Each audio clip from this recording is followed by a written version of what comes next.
and he's achieved his dream. Here is Jermel Charlo and trainer Derek James. What's up? How you doing? I need some apologies from you fucking no, you don't. You don't need motherfuckers. Congratulations. Hey, what's poppin', everybody? Jamel's nuts. Yeah, the reporters, even if y'all hate, even if y'all don't really respect the Lions Only movement. Piece of pugilism, fight fanatics is Myron Magnus. Y'all don't really like the way I box and how I move and how I do it. Let me break this down. Choice, but to respect this champion, undisputed, and I don't think it's too many of us out here.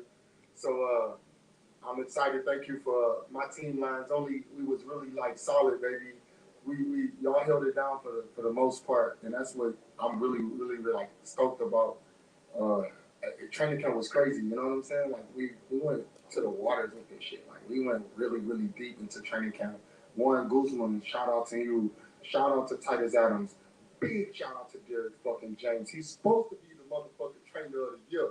And that's what y'all need to be giving these accolades and respect to. Speak it down. We got a lot of the year left. And this accomplishment and these accomplishments are what we worked on and what we wanted. We all accomplished and achieved things together. So I want to just give a big round of applause to Derek James, bro. Piece of pugilism, fight fanatics is Myron Magnus. I'm going to do a quick analysis breakdown of the post-fight press conference and a little bit about the fight itself.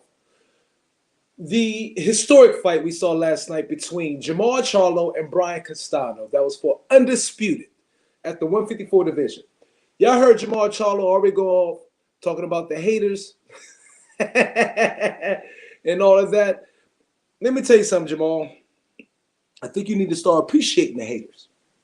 If it wasn't for some of the haters, that which truly most are nothing but critical criticizers, constructive criticizers, those who just not going to be jumping on your bandwagon, like some of the people you have on your bandwagon who just want access to get close and all that.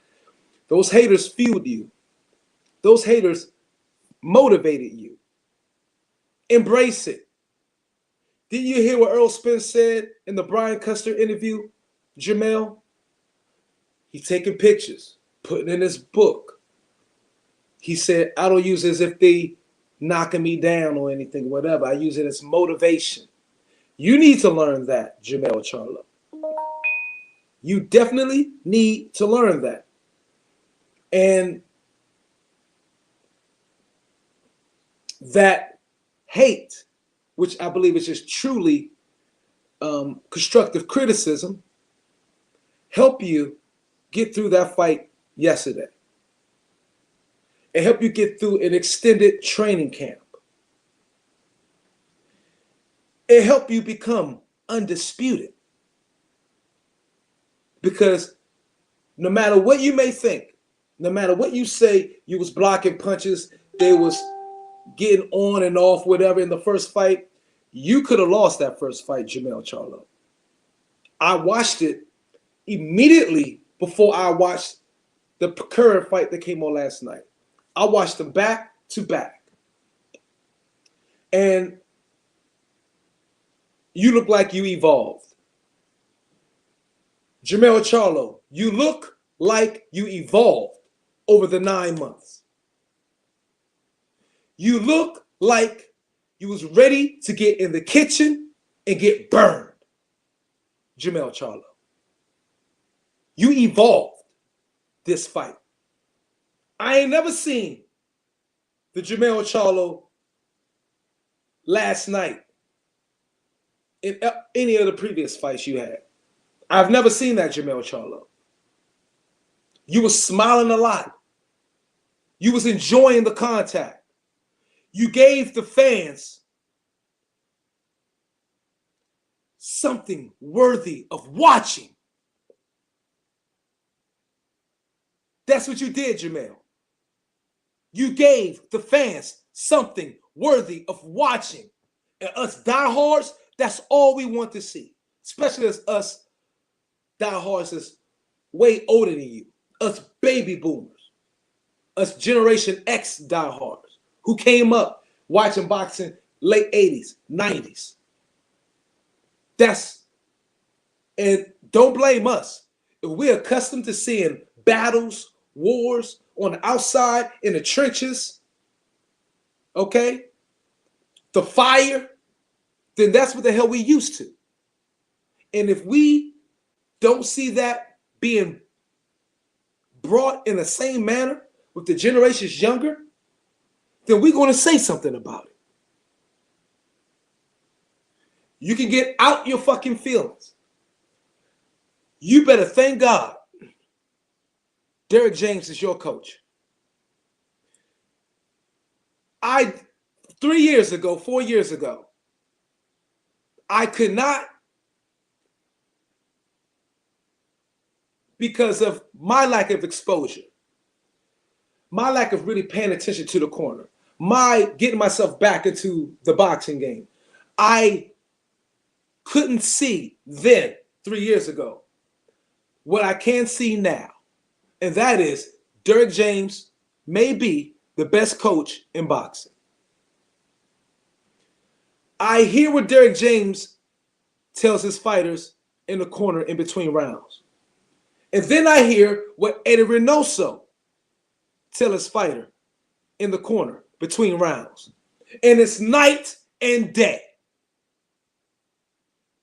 It's night and day.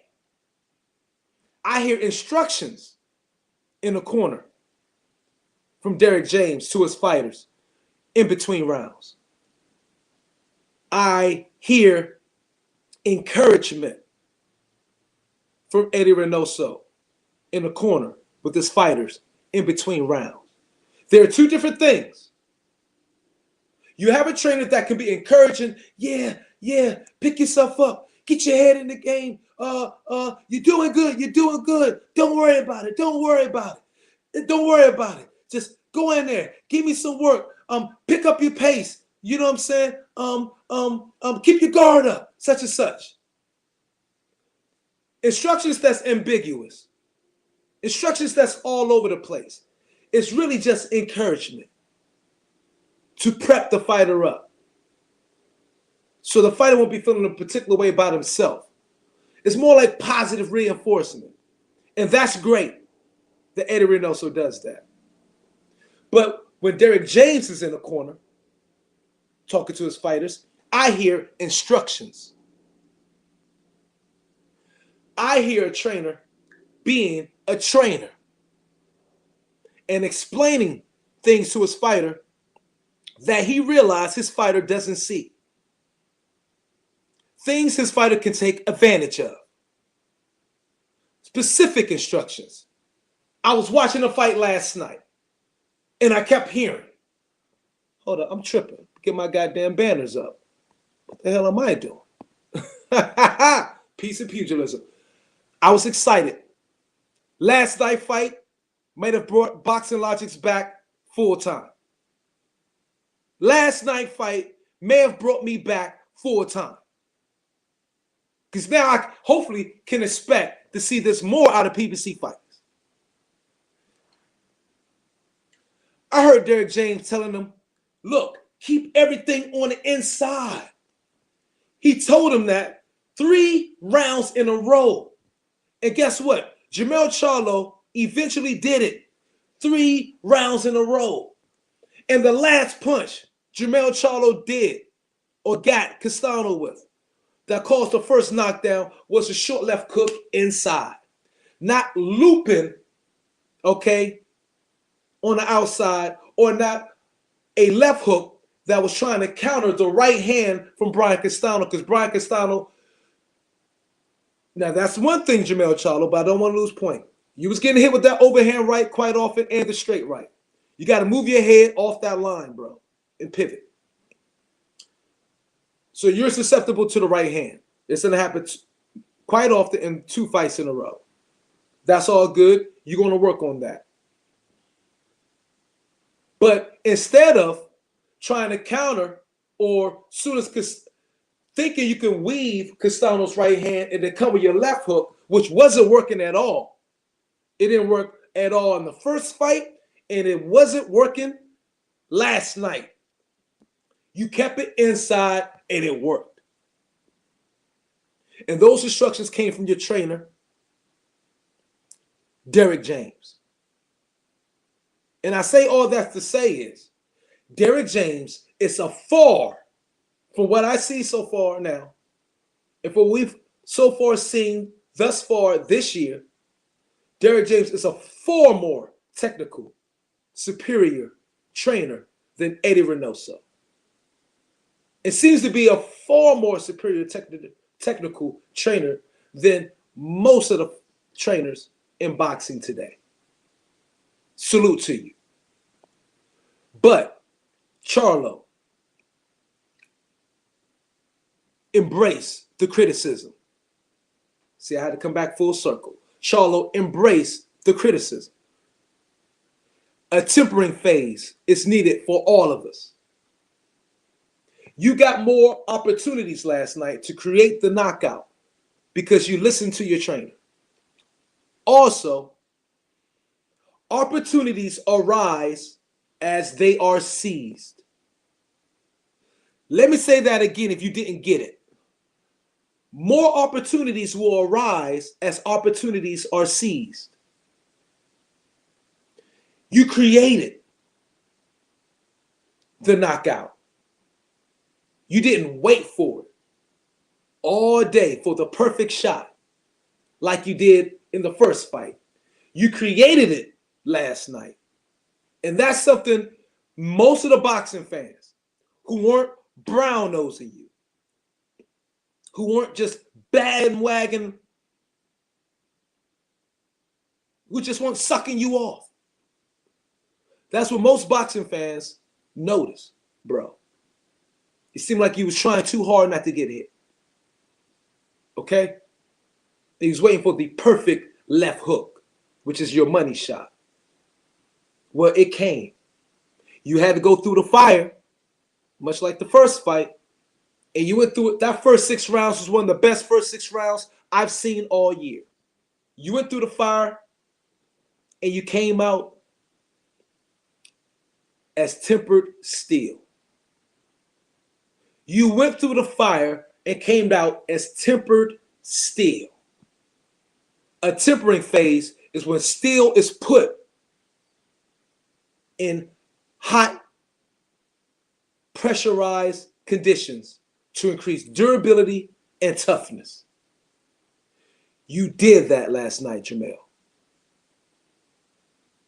Salute. That's all the diehard, non-ass-kicking boxing fans wanted to see from you. Let's continue. I'm hot! Earl Spence, Derek James, me, my twin brother, we all won. We're a big unity. So I guess that was one of the best fights we've seen at this venue, and that's saying a lot. Yes. Yes. One of the best fights they've seen at that venue. Thank you, Jamel Charlo. And thank you, Brian Castano. You're a bad boy. Like I said last night, I want to see a trilogy. Brian Castano, I'm going to be rooting for you, champ. Salute to Argentina. From America. From Washington, D.C. Salute to you, Brian Castano. You fought well, man. You a G. And you only lost to the best. But you a G, champ. Get on the win streak, Brian Castano. Okay? Because I want to see that shit again. Because it appears to me you two were made for each other. Charlo, Castano. You two, if you fight again, I see a classic trilogy. Real talk. Some of you Charlo fans are like, no, we don't need to see Castano no more. It's done. I don't know. I want to see that again. And I want Castano to want that again. Real talk. Real talk. They bring the best out of each other. This reminds me of the heyday. Y'all ain't looking like that. This was deja vu to me. It was beautiful. Ronald Franklin, piece of pugilism champ. My bad. All truth. Body. Reynoso is more like the dude that trained Anthony. Peace and pugilism, Joe. 56984. I hear you. Reynoso is more like the dude that trained Anthony Yarl yelling "Lions in the cap" between rounds. Hey, man, I'm just talking real business here. I'm talking real shit.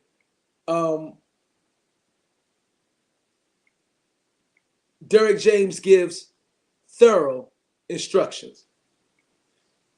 He has a beautiful eye.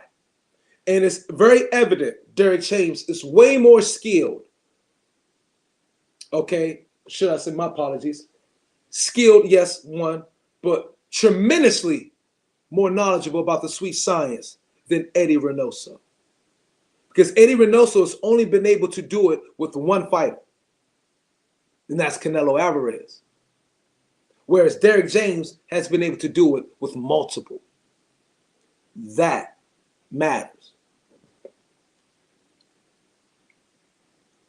1 minute. There have been a lot of incredible wars, battles at this venue. High level, high skill, and incredible action. I don't know, Derek, do you have any comment on what you saw in the ring tonight in terms of ability, skill, and excitement? I think that I saw like 2 or 3 fights in one. I mean, like in the beginning, it was a different type of fight. He was there in the middle. It was a different kind of fight. Once he settled down, once he settled down, and once he was able to settle down, I think it was like, and even in the like mid to later rounds, I was like, settle down. I know you really want this shot, but you're throwing the shot too fast. When you ease into it, he's gonna walk right into it. And the 1-2s. Even in camp, like I said, the 1-2, that's what's going to catch it. He created it. And with the movement, that's what I've just said to you. He created it. So, Charlo did everything he needed to do to set up all the shots. I remember like getting in the middle of the round. I think like 3 or 4, and I was training. Came back to the corner, feeling like motherfucker, like yeah, like you gonna bang it out, didn't you? Right. So they're like, we don't gotta get into that type of fight. And that's what I was hitting on earlier. That I never finished the point on. Derek James is the perfect trainer for a Jermell Charlo. Derek James is a perfect trainer for him because he's high sprung. He feel like he got to prove something. It's easier to get under his skin, which is why you're going to eventually see the him get into it with Mike Coppinger from ESPN. So Derek James has a wonderful calming nature in the midst of a fight in the corner that calms his fighter down, that calms Jermell Charlo down specifically. And he couldn't have a better trainer for the type of disposition and temperament that he has. All right, I'm gonna give it like 2 more rounds, 3 more rounds, and then I get back on the outside and boxing, and then just be a little bit more clever and use my skills and technique to just lead us to victory. We don't gotta worry about the knockout.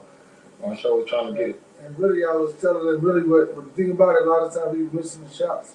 So Peace and pugilism, boom. When I finish this breakdown, I'm gonna let some people win before I go my ass to brunch in about 30 minutes.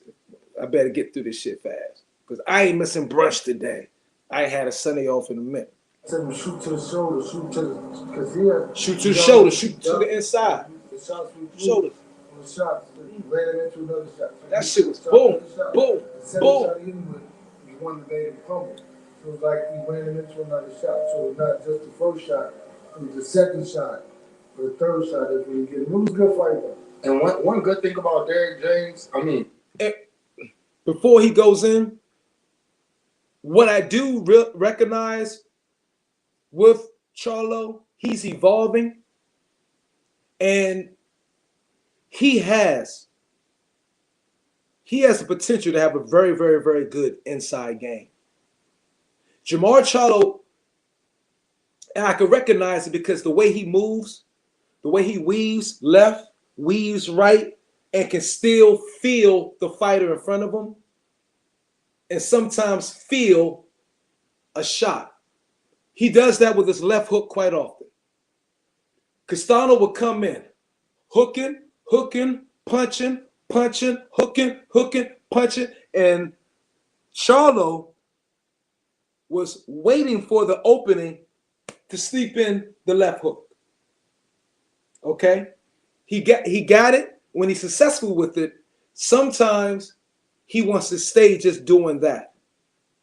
And he get a little bit lazy and just want to keep looking for the perfect left hook.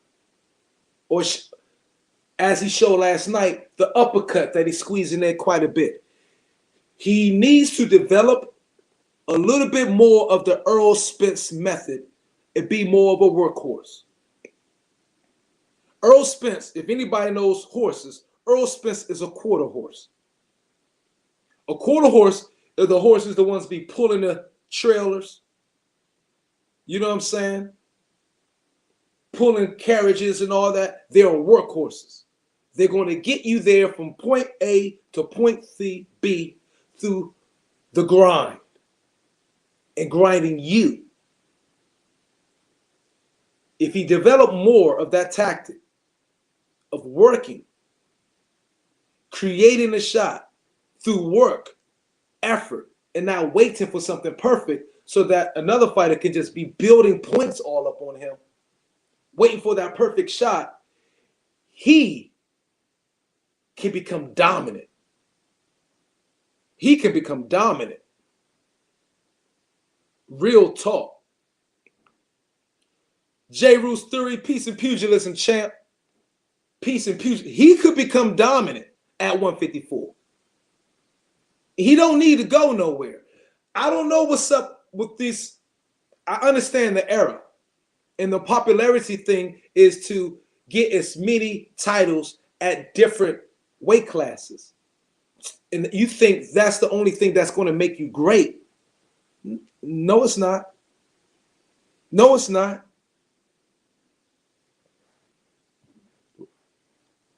Lining up record amount of defenses at one weight class shows better consistency to me. What Marvin Hagler did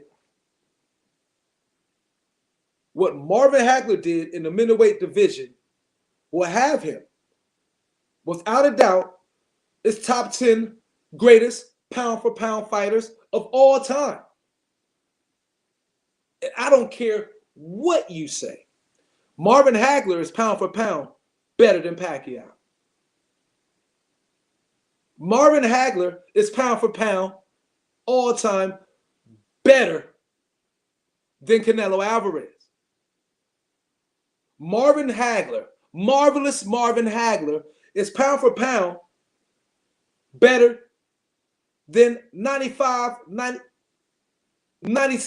of the fighters ever in history.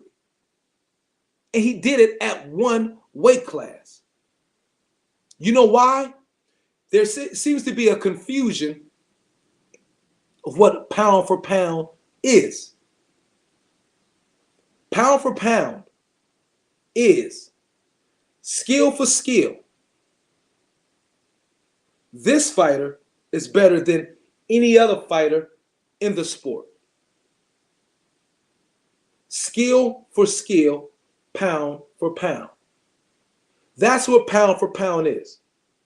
Pound for pound equates to skill for skill. Skill for skill, grit for grit, chin for chin.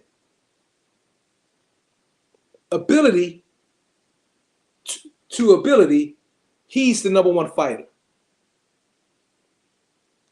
And that's what Marvin Hagler was. Now, I know a lot of you want to hear me say that he was better than Canelo, pound for pound better than Canelo or Pacquiao. But look at the consistency.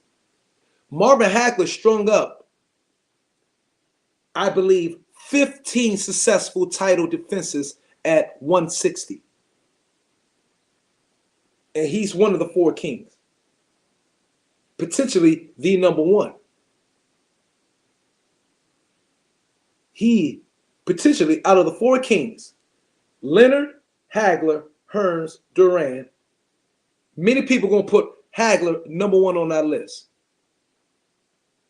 Yet, he didn't have the accomplishments of Ray Leonard or Tommy Hearns, meaning multiple titles at various weight divisions. Marvin Hagler didn't do that. He dominated one weight division and say, guess what? Those 147 guys got to come up through me before they go up. And I would dominate them at this weight class. Do you understand? Piece of pugilism, Toby Bartlett. I'm explaining pound for pound to these people. Pound for pound equates to skill for skill. Marvin Hagler dominated the 160 division. And everybody that started at 147 had to go through him.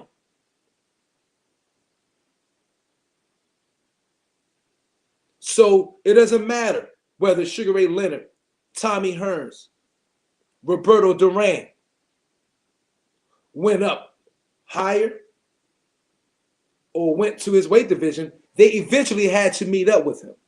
And if he beat them, he beat them. So it doesn't matter if they won multiple titles in various divisions, he beat them when they came through his division. Therefore, Marvin Hagler is one of the pound for pound greatest fighters of all, top 5 ever. It's skill for skill. Because Coach asked this question, how is actually Coach Malachi, salute to New Media USA, New Media Today USA, Coach Malachi. Question is how the old timers describe pound for pound. The definition of pound for pound is, okay, skill for skill, the fighter that is better than any other fighter in the entire sport. That's all pound for pound means. Pound for pound, skill for skill, grit for grit, chin for chin. So you do not have to have 5, 8, 3, 4, 5 different titles in a weight division, in various different weight divisions, to be pound for pound the best in the world. Because Marvin Hagler is pound for pound one of the best in the world, top 10. I don't give a damn who you put in the list of any era. And he did it with one weight division. So let that be known. Well, let me pause that one. And to go back to my point, Jermell Charlo can do that at 154. So you don't have to run up to 160 and be put in the same predicament your brother is in. But if you do that, okay, so your brother can go up to 168. But then y'all can come back down. You could dominate the 154 division. You could become great.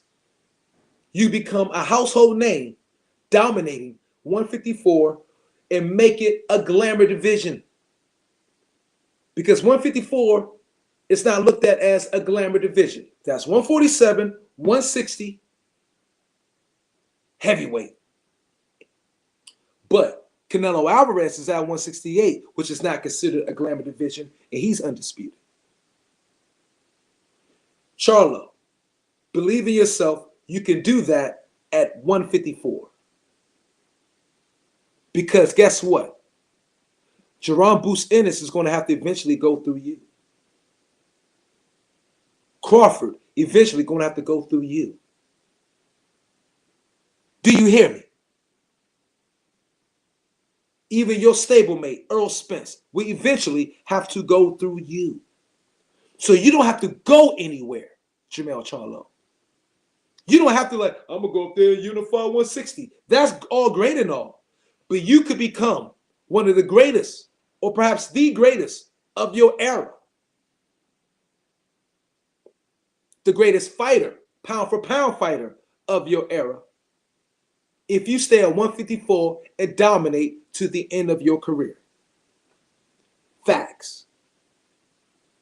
Because it doesn't matter having all these multiple titles at various weight divisions doesn't matter. Because you can see how fighters can pick and choose who they want to fight in those specific weight divisions to make themselves look better. Pound for pound equates to skill for skill. And if you skillfully decimate everybody that comes through your weight division, you are pound for pound king. You see what happened to Canelo. So don't get carried away. Let's continue. Great thing about I'm Castano cooking. is, I feel good. His game plan is to possibly try to win the end of the rounds and or get in good shots towards the end of the round. And it was like, hold on, I got to be aware of that. I went in there the first round, the first couple of rounds, and I'm like, I got to stay strong on everything he's doing. You know what I'm saying? To be aware. So hold up. Let me pause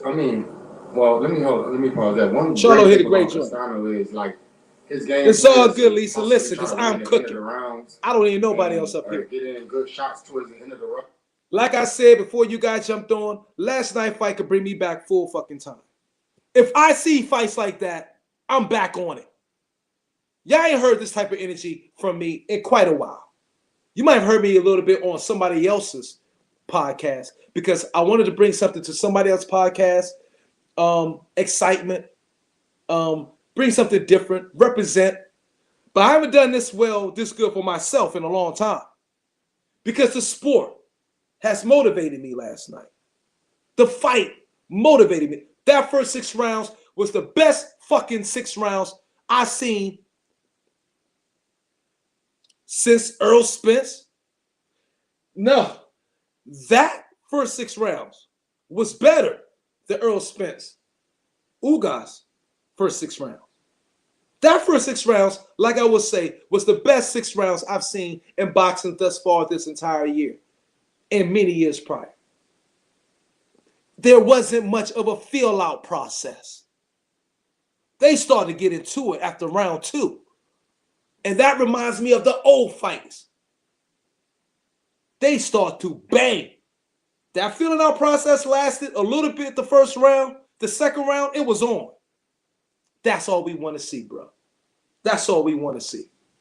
And it was like, hold on, I got to be aware of that. I went in there the first round. That's all I want. I'm like, I got to stay strong on everything he's doing. You know what I'm saying? To be aware. So I'm trying to be aware, and I'm, just trying to tune out everybody else and just focus on what we've been working on. And so, that jab to the body, you tried to be more effective using that. So it was cool. Yes, it was established. Yes, Toby Barley. It was established because of Sugar Ray Robinson and what he was accomplishing, moving up and going through the weight divisions, without a doubt. Pound for pound.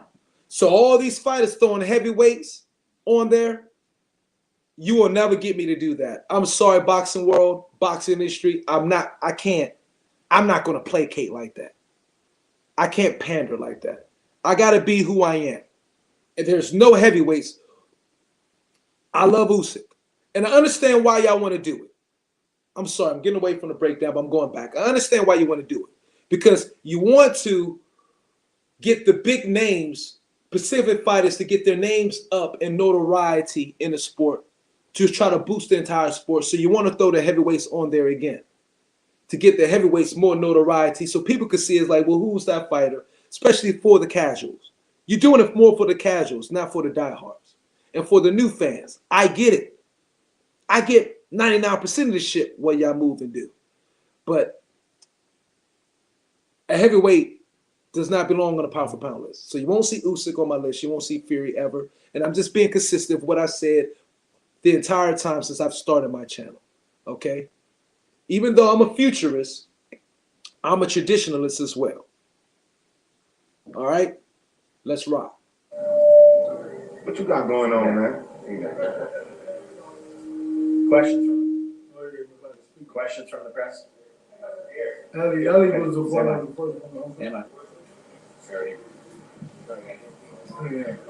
Marcus Hayes fight.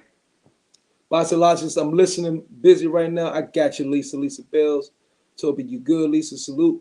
That's Lisa DT3. Everybody saying, yeah, I'm great. Yeah, show love. Everybody getting acquainted. I love y'all. I love y'all. Keep it going. TV, Jamel, congratulations. Derek, congratulations tonight. I'd like to talk to you, Jamel, in particular about from round 4 to 7, Castano looked, or from round 4 to 7, he looked like he was staying with you. And all of a sudden, in round 7, you seem to have raised your level. what was it in round 7 that made you separate from him and start to make him be flat-footed?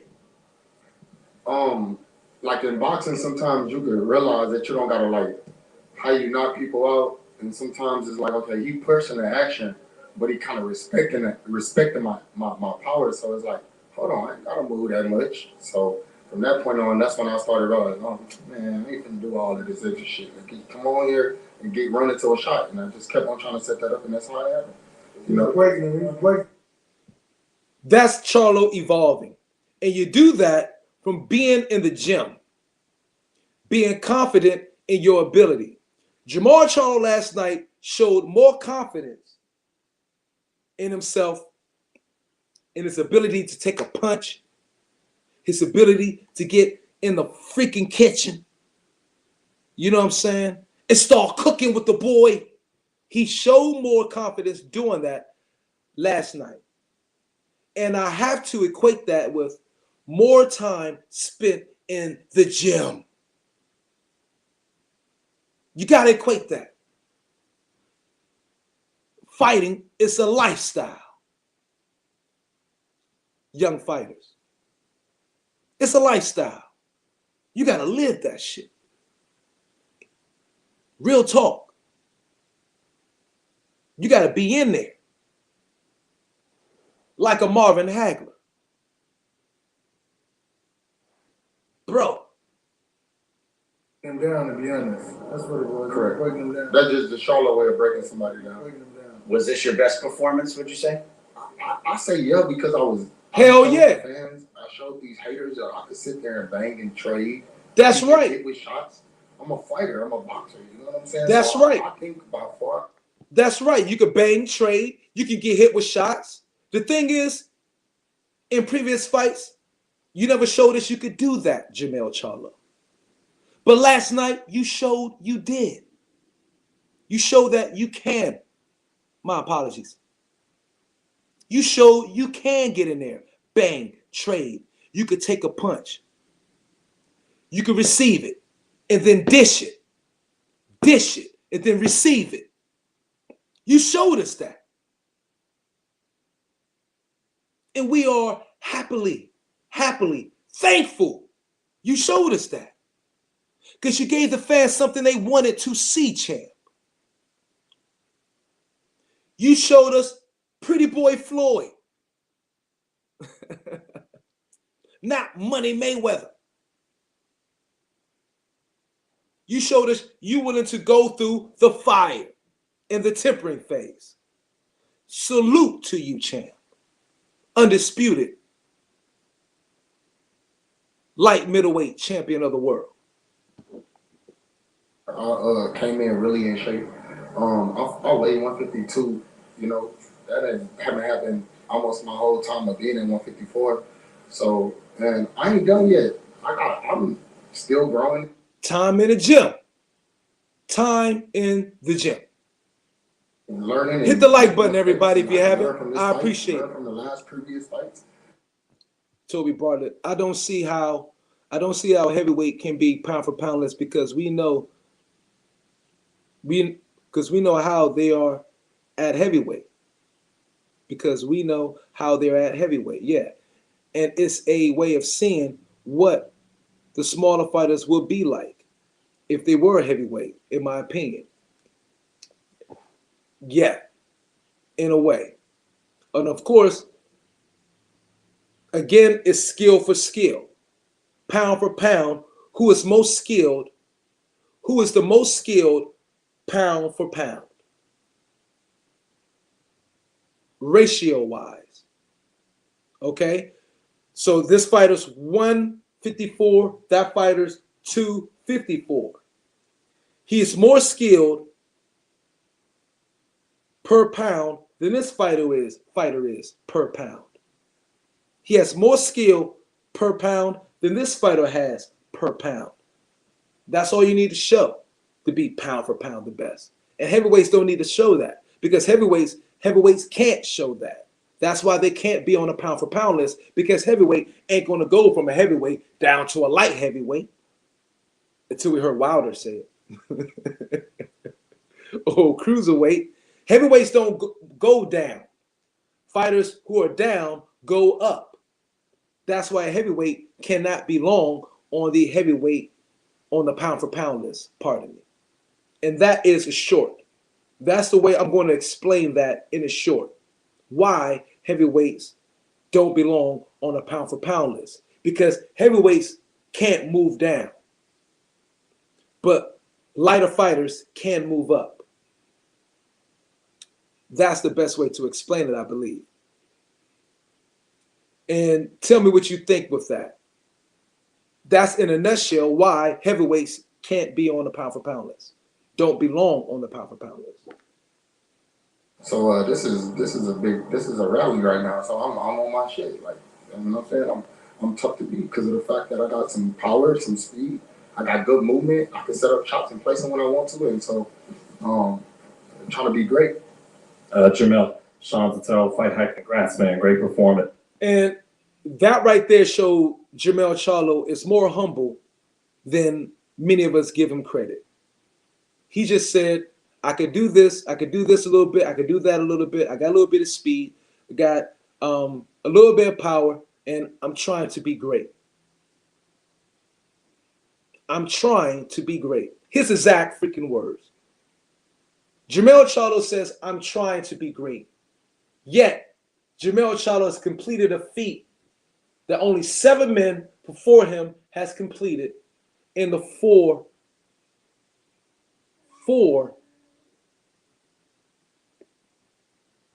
belt division, or should I say the 4 belt era. My apologies. He's only completed what 7 men previously to him has done in the 4 belt era. And yet he just said, I'm trying to be great. That's humble pie, bro. That's humble pie. That's fucking awesome. Salute, Jamel. That's fucking awesome. Can't say no more. What were, and Derek, you could tell us too if that's okay, what were the adjustments from fight 1 to fight 2 that let you get the knockout? And was this, you know, in terms of studying styles, was this a really good fight for young fighters to study being a boxer puncher? Yeah, I think the fact that I thought, you know, one thing that we tried to change up was like try not to be on the ropes too much. And I know everybody wanted that's one of the main things. And, you know, shoot some uppercuts from you know, different angles, throw punches that he don't see. And that's what we did. You know, place shots at really, really precise points at the body and just wear them down. Right, and really like the goal really was like for Jamel to be able to create the punches that he wanted to throw. And he was able to create the punches he wanted to throw with the foot movement. Because Castano had to keep resetting, he opens himself up for the other shots. When he was just ready. And it all kept, like everything, the punches that he landed to knock him out was like over time. But like knockouts over, you might catch a guy, Mike Tyson, right? But Jamel's situation was different because he was breaking him down, and he created those shots he wanted to shoot. And like I said, you shoot these short shots, that's what he called it, was a short shot, and it was a delayed reaction, I believe. It took him out. Terrell, Mike Coventry, ESPN. Congrats on an amazing performance, coming undisputed. Are you sure? Yeah, You gonna share that list? We love him. Don't worry about I that. don't love him. I love him. You love him. I was on you from the beginning. You remember? I know you remember that. So, Go and ask your question. so first, you know, Hold on. Get your shit together. Hold up. This is Jermell Charlo goes at Mike Carpenter. And I got something I need to tell you. I got a message for you, Jermell. Michael Buffer, thank you, sir. Salute, peace and pugilism. Let me read your joint. Thank you, Mike. Love you, boy. Shout out to Showbiz the Adult. My champ, peace and pugilism. Michael Buffer, I respect Jermell. He trying to be great, unlike his brother. That's not true. I wouldn't say that. But why should I say I don't agree with that? I'm not going to say that's not true. That's your opinion, and you are entitled to it. I'm trying to change how, you know what I mean, I respond to particular things, not to sound arrogant or like I'm a know-it-all. So I disagree that, let me finish up. I respect Jamel. He's trying to be great, unlike his brother, just chasing money. Canelo. Jamal should learn from his brother and unify fight the best. It's harder for Jamal to do that because, like we've all said before, like I've said many times, I don't know if we all, but I know I've said it many times. I actually don't hear it often. A lot of channels point this out that PBC had all the belts under their stable in the various fighters at 154. And like we see most of them at 147. They don't have that at 160. Those belts was always at the zone under Matchroom and Golden Boy for a moment. So Jamal Charlo does not get the same opportunities as Jermell Charlo do. It's easy to make that. And I've made that distinction years ago. And I know you've heard me say that, Michael Buffer. So I'm not going to say Jamal isn't trying to be great like his brother Jamel is. You know what I mean? I just don't think the opportunities has been presented to him. And this is just a fair, honest, you know what I mean? A perspective on it from me that his brother does. You know what I mean? But I love you, Michael Buffer. You know you're my boy. You are a freaking Brit-Terrican. All right? One love. Let's keep it going. Well, We're going to get to Mike Carpenter getting on. Congrats on an amazing performance. Undisputed. Are you sure? Are you sure? You gonna share that list? We love him. Don't worry about I that. don't love him. I love him. You love him. I was on you from the beginning. You remember? I know you remember that. So Go and ask your question. First, you had the fight with You Tony. gotta get your shit together. You always hating on people and shit. You see, you gotta come back to me now. You gotta respect me now. You got no choice but to respect me now. Yeah, I did what I had to do. Yeah. Jamel, that's where constructive criticism is used as fuel. Take a page out of your stablemate Earl Spence. Okay, you know what I'm saying? And understand this, Jamel Charlo. The media is both your friend, or should I say your ally, and your enemy. The media is your ally and your enemy. And maneuver and use the media wisely.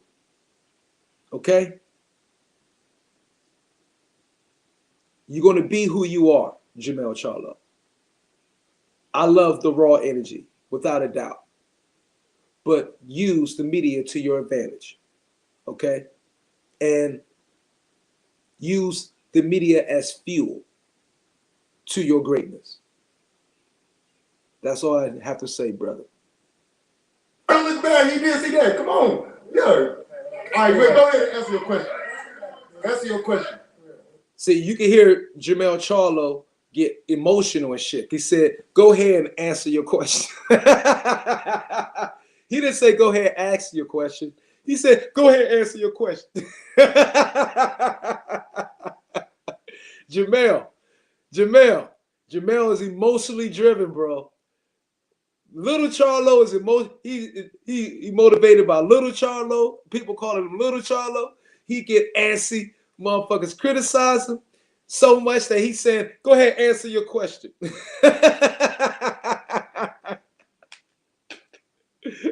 To hell with ask your question.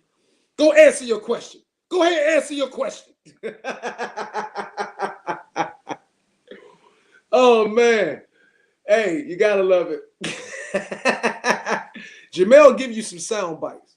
He's funny as hell. All right. So first fight with Tony Harrison. Close fight. I thought you won, and you come back and you knock him out. This time you knock out Castano after a close fight. Now see, Mike Carpenter is like kissing up a little bit. I thought you won. I don't know, Jamel. I'm keeping it 100%. Jamel, the draw was the best thing. Okay, it was the best thing to happen. And if it wasn't a draw, Castano could have got that. Again, it's subjective. Judging is subjective, although we know judging is crooked too. But that guy, Nelson Vasquez, whoever that Nelson Vasquez was, he gave you a lot of rounds you perhaps didn't win.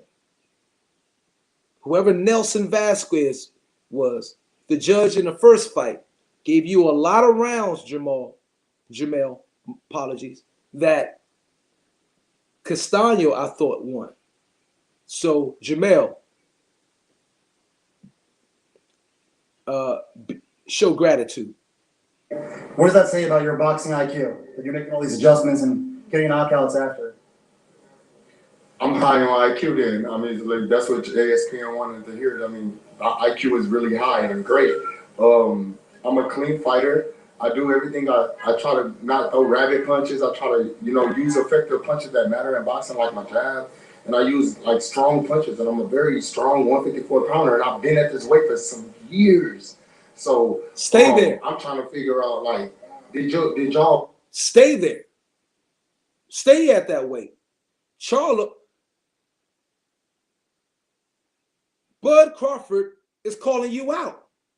And Bud Crawford is number one on almost everybody's pound for pound list. Bud Crawford has to go through you. If you beat Bud Crawford, Jamel Charlo, now you've already in everybody's top 10. You beat Bud Crawford. Don't you become his spot? Doesn't that spot now become yours? Especially being undisputed? Bro, I know it's going to be hard for people to make you jump Canelo too, but I don't care. You beat Bud Crawford. It's only a fool don't put you top 3 on their pound for pound list. No matter if you 1 or 3, if you beat Bud Crawford, this is why it's smoke and mirrors with all these fighters jumping these weight classes all the time. They think they're searching for greatness by jumping for weight classes. He is solidified at 154, like he just said. Everybody at 147 got to go through him. If he cleans the field of all the great ones at 147 coming up through him, he becomes number 1 undisputed pound for pound fighter in the world. Jamel Charlo, that is. So you don't have to be moving all these damn weight classes to be number 1 pound for pound, to be the greatest of your era, pound for pound fighter of your era.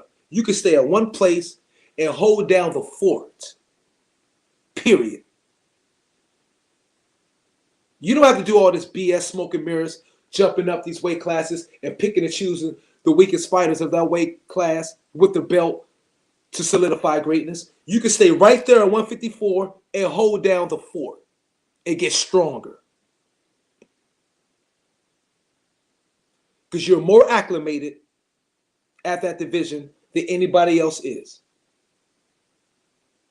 Remember that. Michael Buffer, Andre a free agent, and offered to him no excuses. That's up to, again, the managers and handlers. I agree.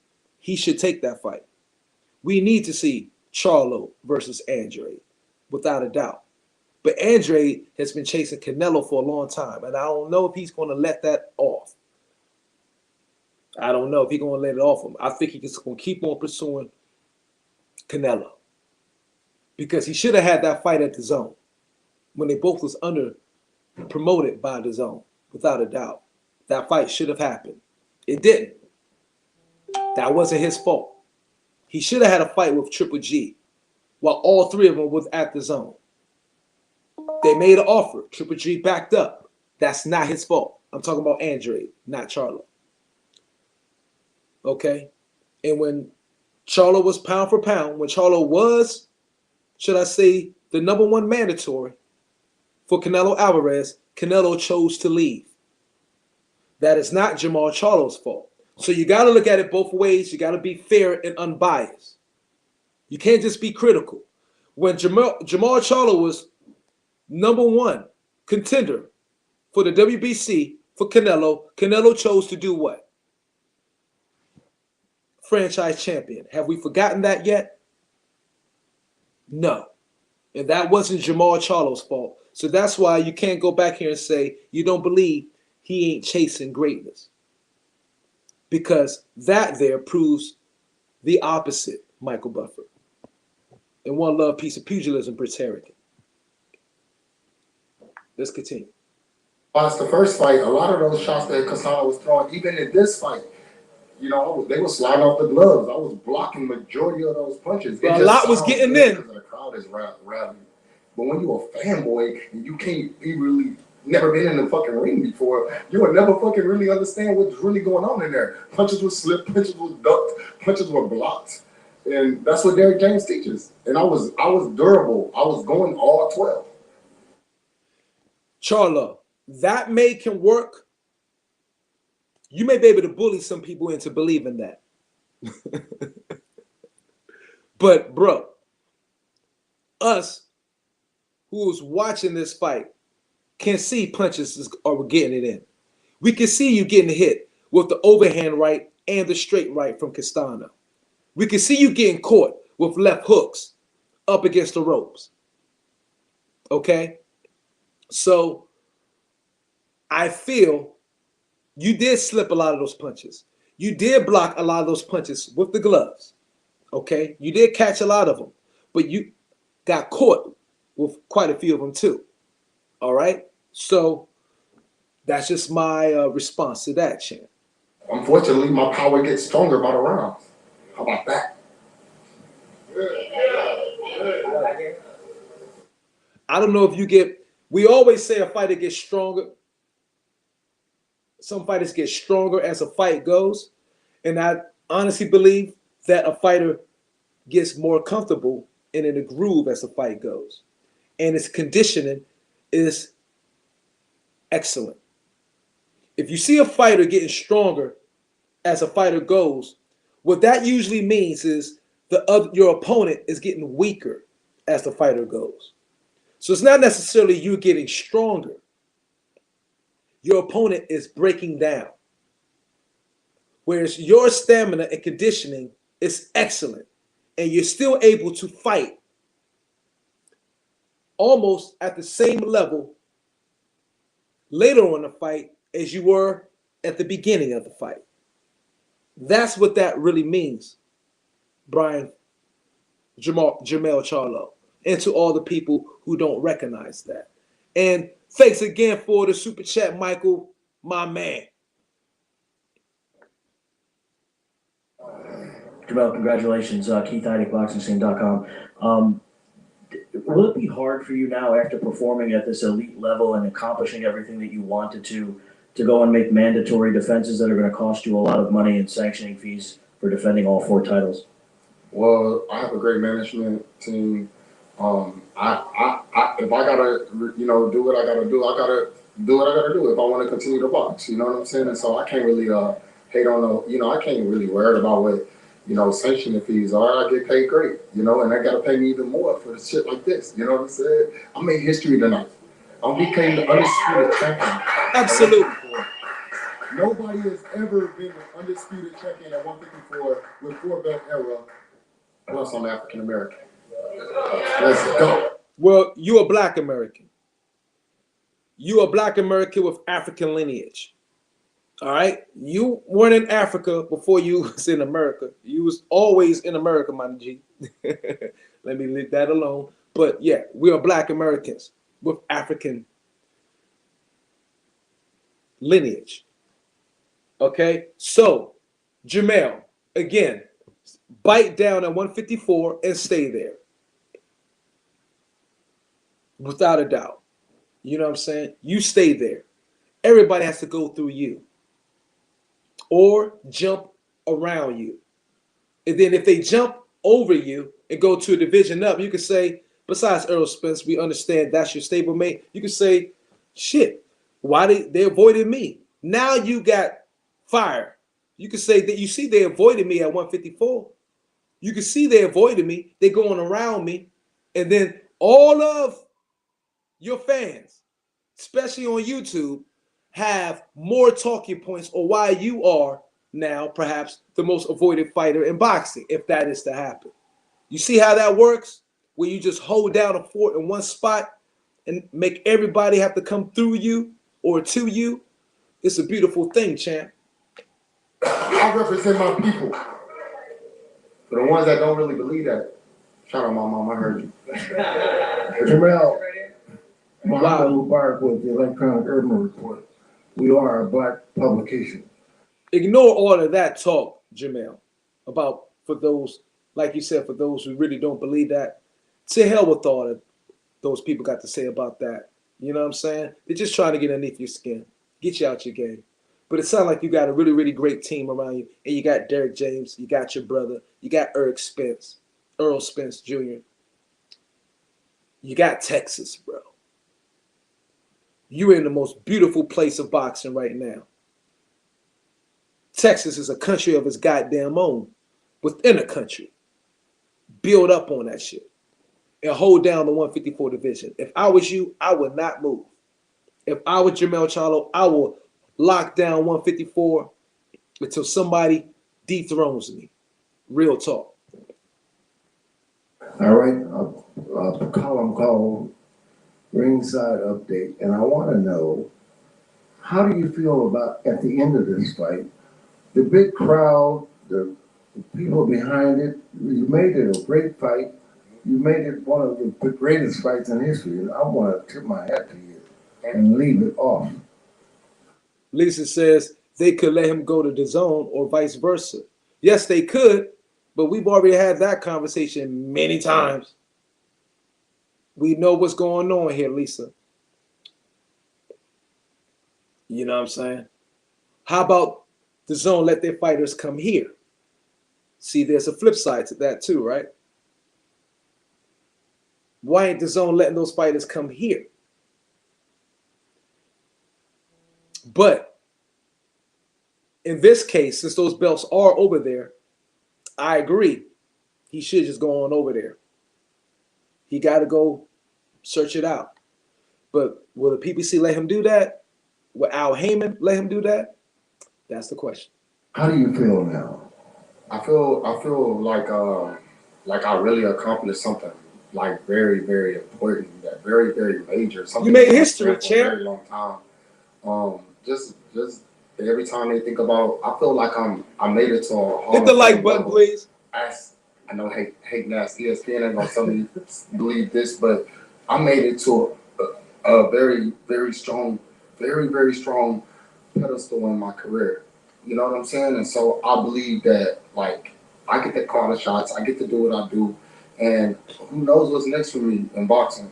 You know what I'm saying? I listen to my coach. We're gonna stick to the game plan, stay back in the training, because we know we got mandatories, bro. When you become the top tier like this, you got for all these sanctions, everybody number one, everybody want a shot at the title, and it's looking good. But I'm busy.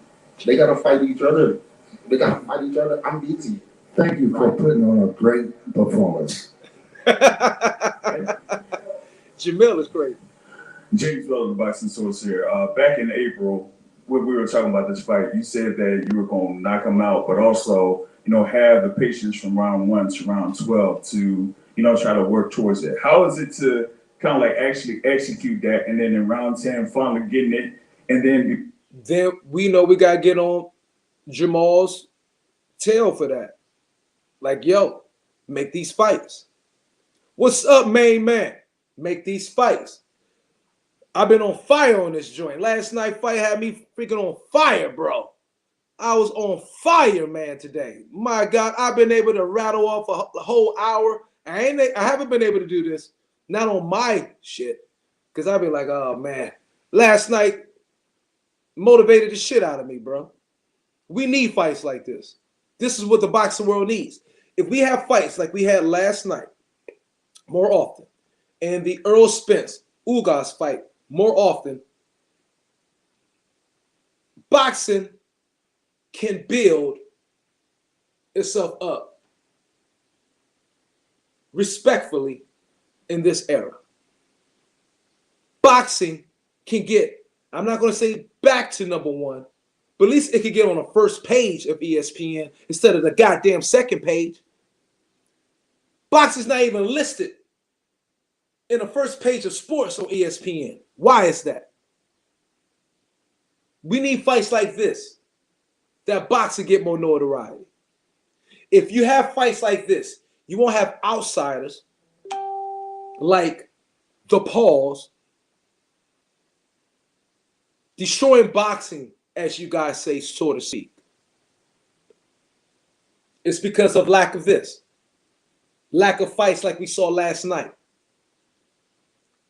It's because of the lack of fights we seen last night. And seeing it with more, being more accustomed, let me better say that, being more accustomed to see fights, okay, more often throughout the year like we saw last night. If we get to see those fights more often throughout the years, boxing will build itself back up to the sport, whereas it's where money isn't a problem. We're looking for the fans ain't a problem, okay? Where the purse split, it's not a problem. See, the only reason why this purse split is a problem in this current era of boxing because they worried about where the money is coming from. And so each fighter's like, nah, I need 60 this. I need 6440. See, that's why that problem arises right now in the sport of boxing, because they're wondering and worried about the people, the managers, and the suits, as my man Main Man says. And if you don't know who Main Man is, it's one of the best fucking commentary of any YouTube channel in the sport. Subscribe to Main Man, Made Man. If you ain't subscribed, you're going to lose out on some of the best well-rounded talking points in the entire sport. Real talk. You know what I'm saying? Real talk. Main Man puts in the goddamn work like none other. And he could get rattled off just so many different perspectives, points of views, this, intangible, that, blah, blah, blah, and just run it off. And he's consistent. 100 times more consistent than me. 100 times more consistent than I am. I get in and out of grooves, and if I'm not motivated, if I'm like down on a sport, then I just remove myself and don't make content. Main Man is one of the most consistent people, YouTube creators for the boxing community in the sport. And he deserves way, way, way more followers, way more people in his chat. He just deserves so much more that some of these YouTube creators, and I'm not going to call out no names, they be having 200, 300, 400 people in a freaking chat. And those 300 or 400, 500, 1,000 should be on somebody like Main Man's channel. Real talk. For the best all-around boxing talk. The real boxing talk. They need to be on that fucking channel. Okay? I would like to say myself, because I do believe I am one of the best if I'm consistent, but I'm not fucking consistent. Okay? And that's my thorn. That's my fucking problem. I got to learn to overcome and deal with. You know, because I am emotionally driven by the sport. Y'all know me, who know me for a while, know that I am. You know what I'm saying? If I'm not getting, I hate the same fucking talking about the same shit over and over. I hate the same shit that we know what it is, but we keep talking about it every goddamn show. I get tired of that shit. I don't want to sound like a broken record on my freaking boxing channel. And that's what the sport become, a broken fucking record, talking about the same shit over. And I'm like, oh God, I got to remove myself from that shit for my own sanity. But today, it's like old me, because I seen a wonderfully beautiful fight, a classic, the fight of the year last night between Charlo and Brian Castano. And Brian Castano, do not hold your head down, bro. Like I said in the short, I want to see a trilogy.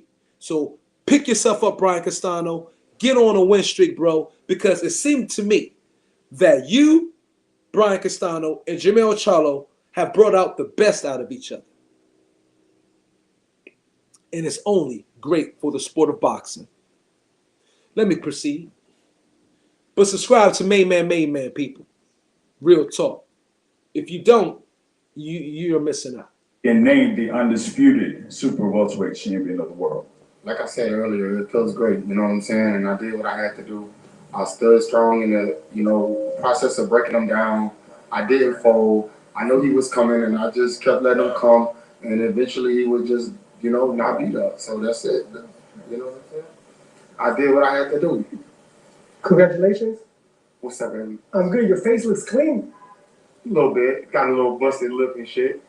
What was Earl Spence telling you during the fight? Because he got up between each round. He was lit. Like not in a bad way. Like that. He was. When you can hear somebody and there he go right there. It's my dog. Yeah. Hold up. About to get on. And yo, Toby Bartlett. I stood strong in the, process. Hey guys, I need you guys, Toby, Lisa, talk to me so I can respond to. I know in my past of 3 years, I'm not the best of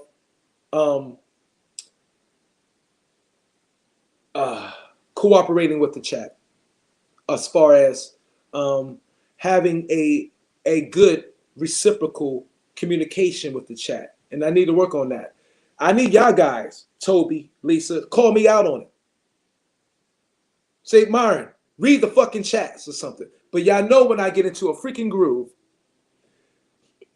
when I'm inspired, that y'all can say anything in the goddamn chat. I might not even pay attention to it because I'm in Boxing Logics United zone. And I can talk for days. You know what I'm saying? I love it when I'm in that zone. But I do need to be able to incorporate the chat better. Okay? And once I get better in that, I will have better lives. I understand and know. But y'all call me out on that. Okay? You know what I'm saying? But I want to respond to this comment Toby Bartlett said. That's true. Lisa, Eddie, and Boo Boo tried everything to make the fight. But Charlo or Al Heyman wouldn't let it happen. And I want to put that on Al Heyman. Let's give that smoke to Al Heyman. But no, we got to give that smoke to Charlo too, because he got to ask for the goddamn fight. He got to make that shit happen. And you guys are right. Because he should have had the fight with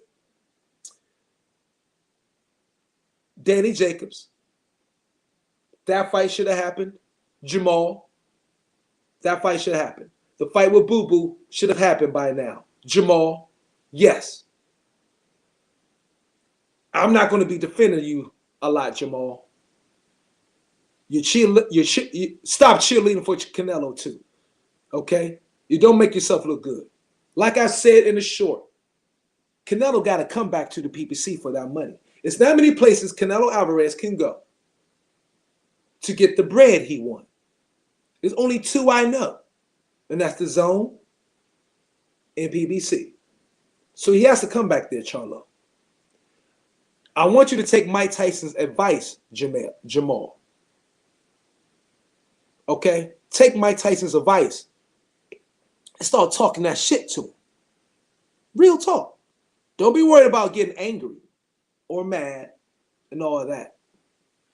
Don't worry about upsetting Canelo and think he's just going to shum you out. There's nothing wrong with giving him a little dig every now and then, Jamal. You need to do that for yourself. Yeah, I know. When I get in the flow, it's no stop. I know. I'm in the flow. Yeah, I ain't been in this flow in a long time. And it feels good. Because maybe I ain't had a Sunday off either. You know what I mean? I've been having to work and deal with my crew. I've been having to work on a Sunday for a long time. And I think for almost a year now. And I think it threw off my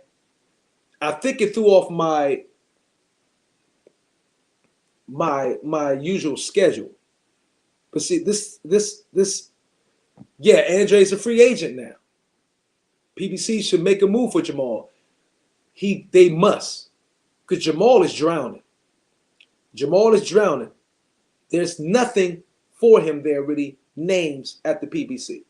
They need to make that move, without a doubt. So I agree with y'all 100%. You know what I'm saying? They got it. And we need to put our foot on the PBC, on Al and Jamal to make that happen. Breaking him down. I didn't fold. I know he was coming, and I just kept letting him come. And eventually, he would just, not beat up. So that's it. You know what I'm saying? I did what I had to do. Congratulations. What's up, baby? I'm good. Your face looks clean. I'm almost. Got a little busted lip and shit. What was Earl Spence telling you during the fight? Because he got up between each round. I'm almost finished with this breakdown. He was lit. Like not. I dropped the link. When I finish with this breakdown, come on in. You know when you can hear somebody and there he go right there. It's my dog. Yeah. He's talking about Earl Spence Jr. Fucking aggressive body shot throwing animal. So one thing he would go to the body. He definitely. I definitely heard a bunch of that. It was just like him and listening to him and listening to my twin brother and just listening to everybody that I could really represent. Just man, I recall everything almost like, and it's crazy, and I'm just like standing there, just boxing, just stay there. Don't worry about what's going on. You know what I'm saying? All them drums, where they at? Where the fucking drums at now? Yeah, I don't hear them. Goddamn right, Toby. You gotta talk that shit. Trying to act like San Antonio and Texas, and they use all of that other BS. Now you got no choice but to put me. You don't put me in your pound for pound list. It's cool. I don't give a fuck about that. You gotta watch me. Yes, you do. I'm not disputed. Second half of the question. Nobody knows how hard you. Yes, you do. Jamel, you did. That shit was evidently the first thing you came out at this post-fight press conference. It said, "You gotta change that pound for pound list, huh? Y'all have me on your pound for pound list." That evidently got under your skin. So to say you don't care, bullshit. You do care. But Jamel, that's a good thing. Because it's fueling you. It's going to make you better. Again, like I said earlier on the live, take a page out of your stablemate Spence book. Let it fuel you. You know what I'm saying? Because it's going to take you to that greatness that you want and that you yearn for. And like Main Man said last night, this may have already put you in the Hall of Fame, champ.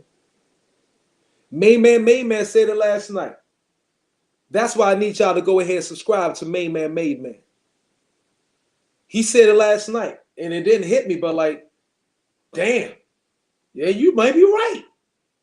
Man Made Man. We both MM. I'm Myron Magnus, Main Man Made Man. I'm like, you're right, MM. He's the first to do it at 154. And only the 7th in the 4-belt era. He might have already solidified himself in the Hall of Fame, Jamel. Now, the only place to go from now is to the upper room of that Hall of Fame. You know what I'm saying? The Hall of Game, as Deion Sanders said.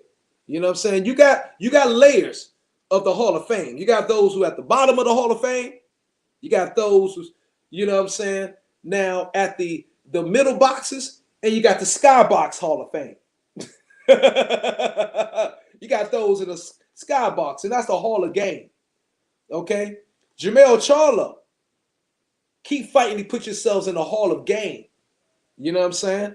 And you can do it.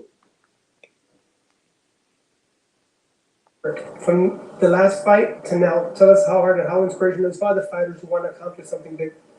Becoming fighters, all you have to do is just really tune into your body. Learn your body, know yourself, enjoy who you are, love who you are, put God first, and just when it hurt, really push yourself to the next level. And it's every time, every day, it's gonna be hard. It's even hard for us sometimes. Hard to get sparring partners. Everybody want a big check. We just want to work, baby. So you got to use the top dogs in the top 10. Now, shout out to all my people that helped me get to this level. Thank you. All right, just 2 more. You sure? It's a lot of it. All 2 right, more. good. I'm undisputed, baby. Jamel, you said you sure only 2 questions? You're like, give me my shine on the stage, baby. Give me my shine on the pulpit. Give me my shine in the press conference. Ask me questions forever. Because you know what I did notice? Jerome Boost Ennis was up that mug for like 20 goddamn minutes answering questions for a 2-round fight. I'm like, what the hell? What the hell, Jerron? They asking this man questions forever. They are going to build Jerron Boost Ennis. So now, first of all,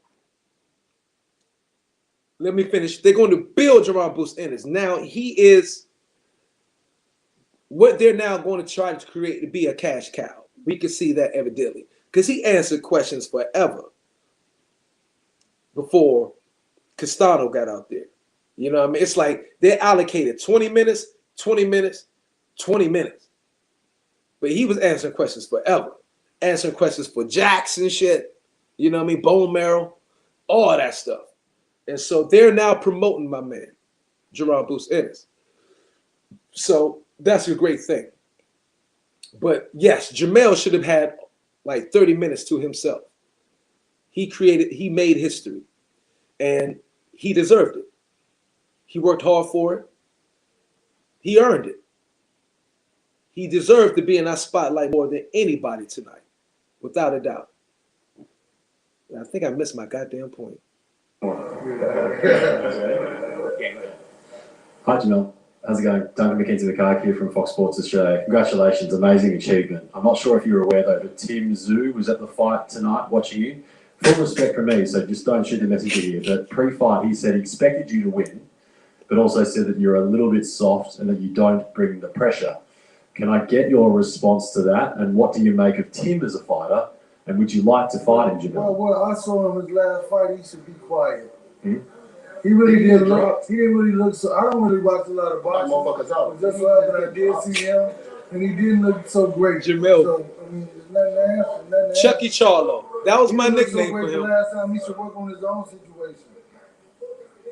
He said stylistically he'd match up well against you, Jamel. You got any thoughts on that? Yeah. Hey, it's different heat over here in America, baby. It's different heat in America. How much Tim 2, whatever the fucking name is, how much they got?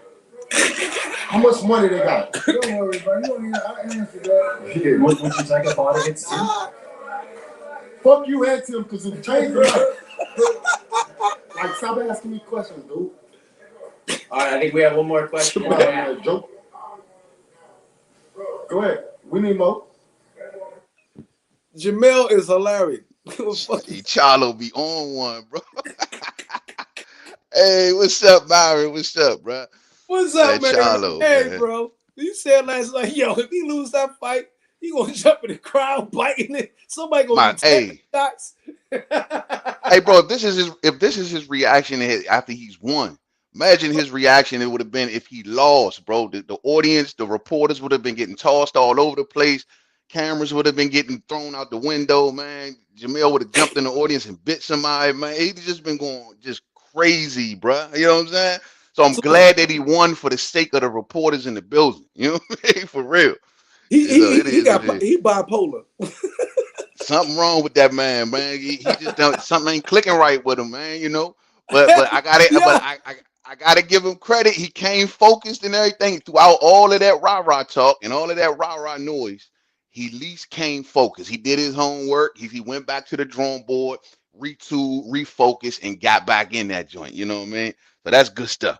He is the exact opposite of his brother. His brother like to be cool, calm, collected. He's rowdy, and that's very, very, common. We have siblings where they all want to distinguish and have their own personality and be recognized differently. And their dispositions they just develop to be. So you could distinguish him like, yeah, that's my brother, it's my twin or whatever, but this is me, that's him. He's definitely that. He's definitely the polar opposite of his brother. And that's good. Absolutely. He seemed like the more authoritative. He's the more authoritative one. You know what I Yeah. mean? Even if you go back to their 54 days, when Jamal was at one time perceived as the man on top, as the big Charlo, you know what I mean? Man, that was rubbing Jamil the wrong way in so many different directions. He was dropping little shots at his brother, still take shots at his brother, you know what I'm saying? But and I think Jamal, truth be told, I think he takes purposely now, takes a step back and say, look, nah, look at my brother, don't look at me.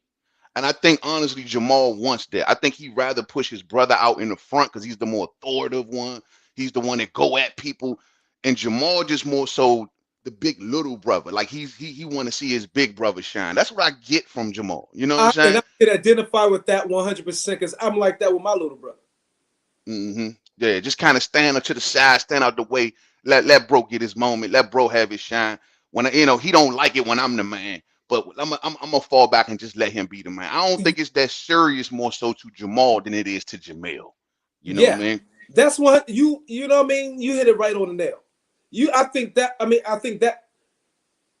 is a very, very, very, very in-depth perception of that. Very, very in-depth perception because I completely identify with that with my baby brother. Completely. See what I'm saying? Completely identify with that because I did that often with him. Because he was like, used to be jealous. Not I won't say jealous, but used to feel way or you know what I mean? The firstborn and the baby born, it's common that way. And I think Jamel used it as definitely fuel, you know what I'm saying? Because it's called the phlegmatic personality type where you want your respect too. And I'm going to get my respect. And that's how he acts. You know what I mean? Like everybody look at my brother, blah, blah, blah. No, don't forget about me. I'm here too. You know what I'm saying? I'm going to get it. And that's exactly how he acts. Are you the man with the what the fuck is this? Who is this? Oh yeah, that's troll, man. Get hit and gone, man. I tell you. Are you the man with the babies? Man, what the hell? They got Man, get that up out of here. Yeah. Hey, Mods, get him up out of here, Mods. I know. Do I have any mods? I think I unmodded it. No, Toby has to be a mod. At least it does, I believe. But yeah, so yeah, you're absolutely right. That's exactly he and I see that 100% what you just said. What else? Yeah, I just think it's more like, okay, you got to remember, Jamel technically was supposed to be the boxer, and Jamal caught on to boxing after Jamel. It was always more so Jamel's dream. I remember going back early in their career, and Jamal used to be like, "Hey, I wanted to be a rapper, and I wanted to be an athlete and play another sport." But it's like boxing caught fire with Jamal before it kind of caught with Jamel, and so he became the bigger Charlo at 54. You know what I'm saying? Right. And I honestly don't think that Jamal ever really kind of wanted that. At first, I used to look at it like, well, why he just let his brother talk to him and say these things? But nah, bro, he really loved his brother to the point of, look, he could say what he want because this is his dream. This wasn't really mine. I just kind of fell into it, and I was good at it. But this is his shit. And he knows. And I think baby brother, tried to motivate him. I think. Yeah, baby brother. They he feels some kind of way. They feed off each other. Yeah. Yeah, you're absolutely right. Absolutely, they feed off each other. But he still Jamel more so sees boxing more so as his arena, and he want to bring his little brother along, as opposed to little brother being a big dog, and now you bringing me along. You know what I'm saying? And that's never was Jamel's. That's never how they actually kind of got down. You know what I'm saying? If I could throw this in there too, Myron, man, because I heard you earlier talking about Andre, and you know the thing with the Andre, of course, we want to see Andre versus Jamal right now. It just makes perfect sense, especially with Andre being a free agent. But the thing that always haunt Andre when it comes to Andre and the Charlos, everybody always goes back to that back in the day deal in which Jamel Charlo was supposed to face Demetrius Andre, and it fell apart because of politics. Andre wanted to go to HBO and so on and so forth. You know what I mean? So everybody always kind of hold that dark cloud over, like, oh, Andre had his opportunity and he wasted it. Boom, boom, boom, chasing the money, which is true to an extent. But that was years ago. You know what I'm saying? And at this point now, we got to kind of let that go because Andre is a free agent now. And I really think that PBC should try to make a run for him for Jamal, like you said, because Jamal got no names. Who is he going to fight? He don't got no names. I spent the whole entire. I made a whole video breaking that whole shit down between who the Zone, Golden Boy, PBC, and all that guy. And people, they keep. That's why I don't let them. I mean, beat up. That's why I didn't let Michael Buffer, salute to my man, one of my favorite subs. A loyalist. I didn't let him beat down Jamal on that because Jamal, like I said, it wasn't Jamal's fault why Canelo took the franchise belt title and left. So it's been predicaments, whatever, and it wasn't all that ain't Jamal's fault. So some of it is his, you know what I mean? But again, it is. Only thing with Jamal right now, bro, I don't want to see Jamal crunching at 60 to make the weight. If he comes in crunching, then that lets me know that he should be going up to 68. And it's gonna be like, why you ain't going to 68? Is it because Benavidez is there, or you don't want to have to deal with Benavidez, or whatever the case may be? But if he comes in on this next fight and he say miss weight one by a pound or whatever, or then he comes back and make weight and he crunching to make that weight, nah, bro, it ain't gonna make no sense for at this point why you stand at 60. Yeah, you may have a WBC belt, but you ain't fighting nobody. It ain't helping you at this point. Nobody, you know. And you know what? I would rather. I would rather see Jamal go up to 168. You want to see him go to 68? Yeah. The smoke is all there. I agree. The smoke is all there. And politically, it's easy to make. If he been calling Canelo, he done got years of catalog of calling this motherfucker Canelo out and cheerleading like shit. I mean, he got franchise label pom-poms for this motherfucker. You know what I'm saying? So absolutely. He might as well go in at 168, go there with all the fucking beasts at with Canelo, because Canelo got to come back down. He can't go to 175. He's been exposed. He need to go ahead and come back down. If he going to 175, that's a safe face, but I doubt it. Everybody knows behind the scenes that he going to come back to 168. Charlo, go there what the smoke is. You've been calling Canelo out for this long. You might as well follow through with it.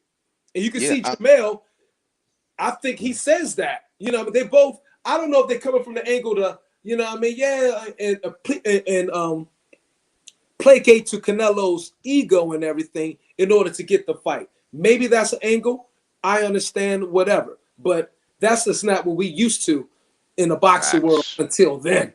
We never seen this shit in the boxing world. So he need to go ahead, go up to 168.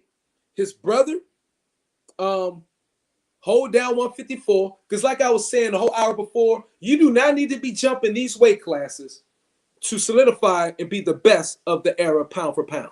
He can stay at 154 and wait for everybody to come to him. Yeah. He got prime. He king at 54. He has prime real estate. He can make 154 a glamour division.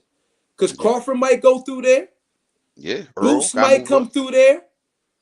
He got so many names got to go and come through 154. Ain't gonna make no sense. And like I said earlier, if they jump him, then he has fodder. He has ammo to shoot shit at all of them. So you see all these motherfuckers jumping over me? I'm the baddest motherfucker on the planet. Pound for pound. It's a good look. It's just a good look. It's a good look when they get out the way like that. You know what I mean? Yeah. At 154 and hold it down. And do what Marvin Hagler did at 160. It made history.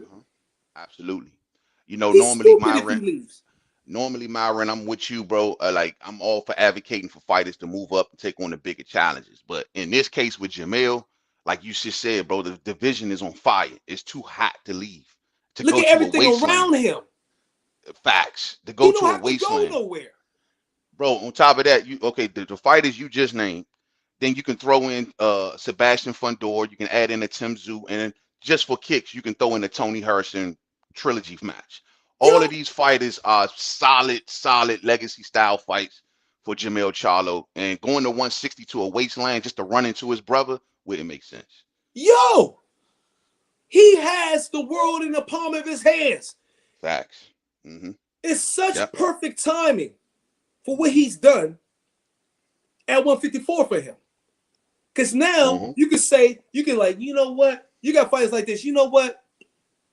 154 ain't the glamour division. But I can become instantly an undisputed world champion of the world if I take that belt. Because one man has them all. Mm-hmm. Yeah. So you got Crawford, who's been undisputed at what, 2 different weight divisions? One so far. But One- the second one coming. 140. 140. Mm-hmm. 140. If he can say, yo, I got Spence. Boom. If he is to beat Spence, boom. Undisputed. 2 weight divisions. I'm coming for you, Charlo, and I don't got to do no work because they all in one spot. Mm-hmm. Boom. That'd be Undisputed. 3 divisions. Now, he thinking that way. Fundora could be thinking that way.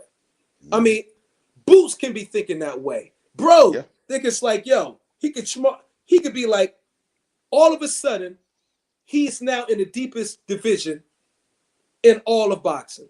He was already arguably, well, 154 arguably is already was the deepest division we've been saying. It's already deep, and you about to make it deeper. Now it's going to become a Hall of Fame division. Yes. Yep. So why leave? It's no reason to go nowhere. It's no reason to go anywhere. No, like I say, just to go nowhere. to 60 and fight to fight Deryevchenko. I mean, nah, I don't think so. I don't think so. Stay at 54. And not to mention, look, bro, he making the weight comfortably. He came in at 52. If he just live in that gym like a haggler, it gonna be no problem making that weight. Yep. Absolutely. No problem. Absolutely. Dude, he looked great. I actually looked at his body. It was like he was solid, bro. Yeah, he looked like he actually. I watched Castano Charlo 1 just before Brian Castano and Charlo Castano 2 came on. I watched them back to back in essence, and I looked at their bodies. And in 1, his back he had a little bit looked more defined. Looked like he was a little bit more muscular, whatever. So I was looking at 2. I was like, damn, did he overtrain perhaps? And he was taking more of the punches. But then I was thinking like, nah, I think he just more well-toned more for this fight. And more, solid. And he fought strong. You know what I'm saying? But if he can continue to work and become his lifestyle and be more what Earl Spence has done and what he's advocated, which helped him get better, losing the weight the right way by training and staying in the gym instead of the sauna and the sweatsuits. Yeah, he can stay at motherfucking 154. No problem. It's just about discipline, nothing else. And I don't get that from Jamil. I don't get an undisciplined. Say what you want about him, he mouth off, yada yada yada. But I don't get undisciplined from Jamil. Yeah, I'm not saying he was. I'm just saying probably up a notch. You know what I'm saying? Yeah. Yeah, he's always trim. He never struggles with weight. They never gain weight. Yeah, you're right. They never blow up or anything like that. Now Jamal, we see him a little tipsy a lot, but at the end of the day, you know what I'm saying? But at the end of the day, like when it's Jamel, I think Jamel, he's the real life Clubber Lang, bro. Like he's ready to go prime at any time, I think, man. And you said something earlier also that you said about them going after Canelo. You said the way that they doing it is something that we're not used to, and I couldn't agree with you more. We're not used to seeing fighters kiss the ass of the guy that you want to fight. We didn't see Dimitri Bivol do it, and he got the fight, right? Right. So I think the difference is PBC. See, the Charlos depend on Al and PBC's machine. So instead of saying let's do it the traditional way that boxing fans is always saying, fight the guy, get into position, become the mandatory, get the shot. No, they rather sit back and say, hey, I got the suits. Y'all go over there and make offers and make deals. And when we get one that sticks, come back and call me. That's how they putting themselves into position. So we don't understand it. It's like you just sitting out somewhere, waiting on the suits to get the right deal on the table, and then it's done. And then you're gonna move up 1-2 weight classes and take the fight. That's not what we used to seeing, bro. You feel me? You hit it right on the head. We used to seeing you fight this dude, take his spot. Now you about to get the championship fight, and you earned your slot. Right. So this we is don't hear all different. this pandering to a freaking fighter. You know what I'm saying? Like, that's why I did a live. I'm like, stop cheerleading, Charlo. I had to do that short. I'm like, yo, you make your brand not look good. You know what I'm saying? When you're doing that, when you placate, because people gonna think how I'm gonna look at it. I was like, nobody gonna expect you to whip his ass if you're kissing his ass. Yeah. We ain't gonna expect you to, you know what I'm saying? Now, if you come in and upset them, you know what I mean, and prove everybody wrong, hey, that's great. But I don't think overall for the Lions only, you know what I'm saying, brand, nah, Lions don't cower.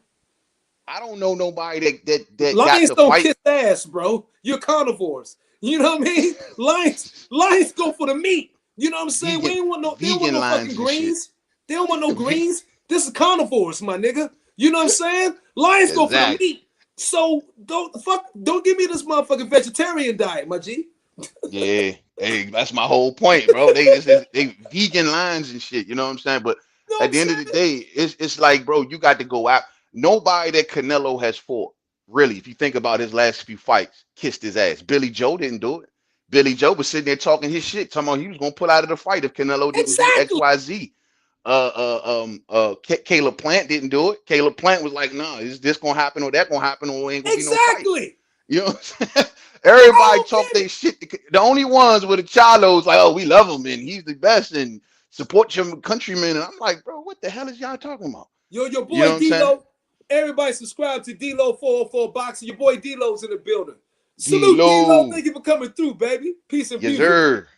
Yes, sir. Yes, sir. D-Lo 404 Boxing, my main man. What's up with you, champ? Yeah. What's up? Remember that? Remember I had glove nosers? Hell no, we don't. Charlos can't be no glove nosers, champ. Yeah. Nah, I know none of that shit, bro. Ain't no Stop that glove shit. nosers. Stop that shit, I'm man. bringing It that ain't back out. work. Glove noses. I forgot I still got that shit up there. Like no glove nosing, Charlo. Fuck that. Man, You know what I'm saying? that deal came out to the public a few days ago about the 45 and the 55 million and all of that stuff. And I was like, oh Lord. I knew right then and there. I said, well, Charlo ain't gonna make no moves. He ain't gonna do anything to put himself in position to get that fight because he's relying on them to send the deals in 45 million and 55 million, hoping Canelo bite. I'm like, that ain't gonna work. And meanwhile, like I always keep saying, you got David Benavidez just fighting everybody, putting himself in total position. And so Canelo gonna have to look him in the face and tell him no. And I'm waiting for that moment. Facts. And what was Jamal? Okay, Jamal got Sulecki coming up in Yeah. July. Yeah. Next month. Yeah. So June or July. Yes. Coming up in the middle of the summer. And that's just Sulecki just who did Sulecki just lose to? Sulecki lost to Andrade and some more other people. Man, I don't know. It's a fight that got no pulse, bro. Yeah. The only the way it's gonna have a pulse That's is my that point. it's gonna That's what they're I'm gonna have to getting at. ride off Jamel's coattails, bro. It's the only way. Hey, y'all, if y'all hear me and Main Man talk, you know what I'm saying? Me and Main Man, me and you gotta develop this kind of unique. We think alike too much on the point. Like we said, it's a DC DMV thing. Man. We see things the same way. So when y'all hear us talk, people, you hear wonderful chemistry, but it gotta be, I think, better chemistry. No, actually doing great chemistry for the listener. You know what I'm saying? Nah, this is great. And Lisa Bell's in the building. Lisa Bell's, this is Main Man who said me, you, and remember you told me, man, I don't know. Yeah. You told me me, her, and Troy had great chemistry on the live. He's like, chemistry. y'all got great listening quality. I was like, when I listen to y'all flow right off each other. Between y'all three, y'all listening quality is great. I was like, for real? I'm like, damn, okay. That was I love that. Who said that? Huh? Yeah, man. Yeah.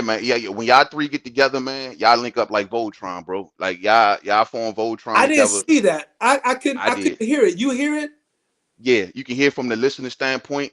When y'all three going at it, it's deep, man. Different perspectives always provides great conversation, whether you agree or not. You know what I mean? It always provides great conversation. Yeah, and I great guess content. it's the chemistry. It's like it's on but off. Like it's like it just I have them on because I rock with them, my peoples. But I didn't know that until you said it. I was like, for real? And I wouldn't even think like, yo, y'all listening quality is great. He like, I'm not talking about from y'all, I mean from the listening standpoint. I'm like, wow, because I couldn't hear it until you had said that.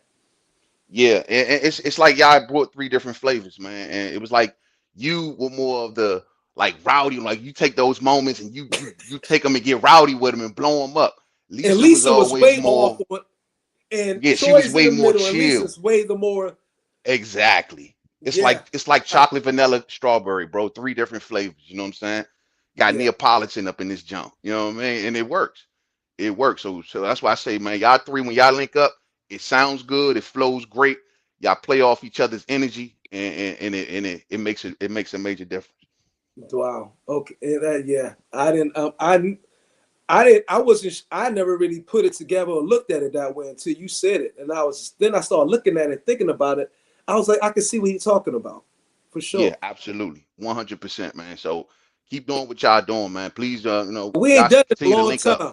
I ain't been Yeah, that do it. motivated. It's my fault. So, but Nah, but Troy, bro, but you them know, two is trust and believe always when I here. tell you, I understand that motivational thing too, man. It Man, ain't easy to stay motivated doing this stuff, especially talking about the same things over and over again. with the That's why passion, we got to be yeah, passionate. man. Without passion, bro, I hear you, and I bring it. I mean, I try to pride myself to bring a lot of original thought, and you do too. And that's why I listen. That's why I was 100% telling you those. What I was telling everybody earlier, I was like, I always hear something different, and Yeah, not just one, but trust multiple things when I listen to your shit. I hear a different perspective, and I could just be there, and you might not even know I'm there, but I'm just listening. You know what I'm saying? And I hit like it's automatic, but I'm just listening. I'm like, damn, and I'll be me. like, okay, I got to use that point Main Man said, but I can't put it just like Main Man. Yeah. You know what I mean? It's I mean, quite I all was right, like, but man. It's damn, I quite was all like, right. Main Man, that's exact. I'm like, I'm always like, damn, I never look at it that way. I didn't see it that way. I ain't Yeah, see man. it Y'all that got a great thing going, man. And now that you don't find chemistry all the time on a lot of channels or whatever, but when you got it, you keep it, man. You know what I'm saying? That is like me over there on me. When I get my homie D-Lo 404 boxing on the panel, man, it's great chemistry, dog. And that's why I love having them there. You know what I'm saying? I love have folks when you got that chemistry and that good vibe going, it makes it just for great content, man. And I can't say it enough. You know what I'm saying? I, Absolutely. And salute. I told everybody that can get in the joint. But salute to yeah. D-Lo. D-Lo, he said my name last night. And when he just called me Myron, I was like, damn, do he know You've me? been on the panel with him before. Really? You probably just haven't noticed it. Yeah, you've been on you and Yeah, D-Lo has been on at the yeah. same time before. Well, when I'm in it, I'm not even noticing who on the panel names, whatever. I'm just into the conversation, deep flow and shit. Yeah. So, and I'll be like, who else was on the panel? Unless they saying some shit that's like way left field. I'm like, okay, then they get my attention. Yeah. You know how I get. But I'm learning Yeah, to. man. I've been like, I know I went conscious. I went in with a conscious effort yesterday. Like when you let me on, I was like, I'm not going to overtalk Main Man. That is And something I gotta I appreciate because, it. huh? I say I really appreciate that, man, because some people don't Yeah, come because with that. my energy, I get passionate, and I don't mean Yeah. to. I know I be like just like okay, let the shit flow and don't push it. Sometimes I'm pushing the shit too much. Nah, but when I get you on the panel, Myron, the thing I like about you, I know whenever you get on, you're gonna hype things, bro. You're gonna take things to the next level. And that's why I say, man, you are like the perfect ingredient. Whenever if we too monotone or if we too, Yeah, just bring one me on that level, shit. yeah, let me get Myron in there. He gonna get things crunk. You know what I'm saying? I'm gonna get Myron on here. He gonna put some thoughts in the air that's gonna stir up some folks, and it's gonna be good Major stuff. Key You know what said I'm that the saying? other day. He said, "I know I bring you on there, you about to get it fired up or like insult somebody or get some shit, and then somebody like, but you bring it back in. You do it to the beginning, but then you bring it back in and calm down." I was like, "Yeah, That's I it. try to do that. That's exactly what I try to do. I try to get riled up a little bit, but then I get everybody riled up. Then I try to like, okay, digress. I I mean, constantly, and to stay motivated, Myron, it's bro. Trust me when I tell you, man. As a fellow content creator myself, my bad, we all yeah, go. We all go through that, bro. We all go through trying to stay motivated to talk box, and it's sometimes boxing just doesn't give us the moments to that's all. motivate. It's on boxing too now. It's just not just you as a creator. Boxing sometimes got to give you the moment so you can give to the people. You know what I'm saying? And sometimes they just don't. They'll go months at a time without giving you that moment. You know what I mean? And And I that's why made the Spence videos and Crawford saying fight that. so big. I Hmm. made videos saying that exact thing. Like, look, boxing, you gotta get the fans, you gotta help the YouTube creator be great. Yeah. You know what I mean? Don't want us to Yeah. do all the we can't do the work unless you give us the good material. Facts. You ain't giving us And no fucking material to help us really push this shit to build boxing. So I don't know what to do. You know what I'm saying? look at Crawford and Spence. That's why it's so big.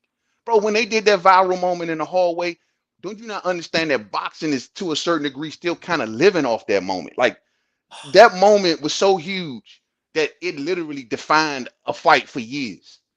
You know what I'm saying? And that moment, that's how big that little hallway moment between Spence and Crawford was. I mean, here we are with a few years later, and we still bring that shit up to this day, hanging on that shit. You know what I'm saying? Because of that moment. Bro. And when we get this fight, it's gonna be like come full circle. You know what I'm saying? Slim. And they have to jump on what you said, bro. They have everything in place using that one incident, just with that one incident, to build a mega fight off of. Mm-hmm. They have everything. They got that. They got Terrence Crawford in the water. I'm talking about if you want to do a all access and just everything they've said. They got all the freaking all the Instagram, Twitter posts. They got all the tweets. I mean, they could build this fight up. It will be. I will give a damn any heavyweight fight to go on. That will be, can potentially be, if they have the right people. And I've said this shit years ago. We can help make some fights the biggest they can be in a fucking sport. YouTube, it's some particular YouTube creators like us, we get so motivated, we would drive that shit to the motherfucking fan. I share my shit on Facebook. I share the shit on fucking on everything that can be on Reddit. We would drive that shit, but you got to give us the freaking moments. Yes. You got to give us the motivation. And the motivation is the fights that we want. So they have everything already built in, ready to fire up and go once they say it's official. When it is official, they're going to lock down. But the truth is going to lock down, completely lock down the internet. They're going to lock down every boxing talk. Ain't nothing else going to be talked about. They're going to lock it down. You see Spencer's interview? Last night? Yeah. Last night, yes. Man. And he's just talking that good shit. He talking some good shit, bro. He talking some real good shit. I like it. I like what I'm hearing, man. I like the vibe of it. I like everything about it, man. It feels good. It sounds good. And damn the promoter that books another event on the day that Crawford and Spencer's made. Damn a promoter, bro, because your show gonna get nothing. And bro, that's how big this thing is. This is what I'm talking about. I'm willing to go on my Magnus Antivirus Facebook page. I'm willing to go on the Myron Magnus. I'm going to go on Magnus Antivirus Facebook page, my Facebook, my regular Facebook page, my Instagram page, my Reddit, my fucking Twitter.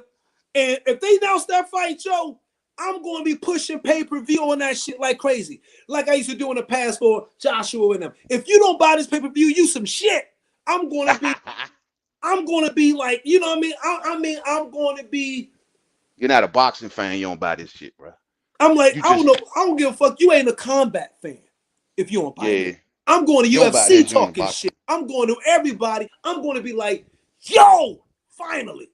And that's, it needs that enthusiasm, genuine enthusiasm and passion to really, really, really seep that through to the casual and then the no fan at all.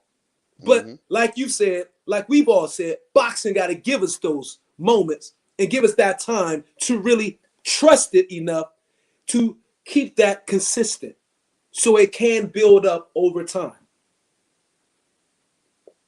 They're not letting us, they're not consistent enough and they help us be consistent with our energy levels that stay up there. We want to keep that energy level up right up here all the time.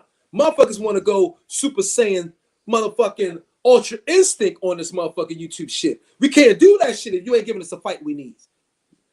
Peace to D-Lo in the building for boxing.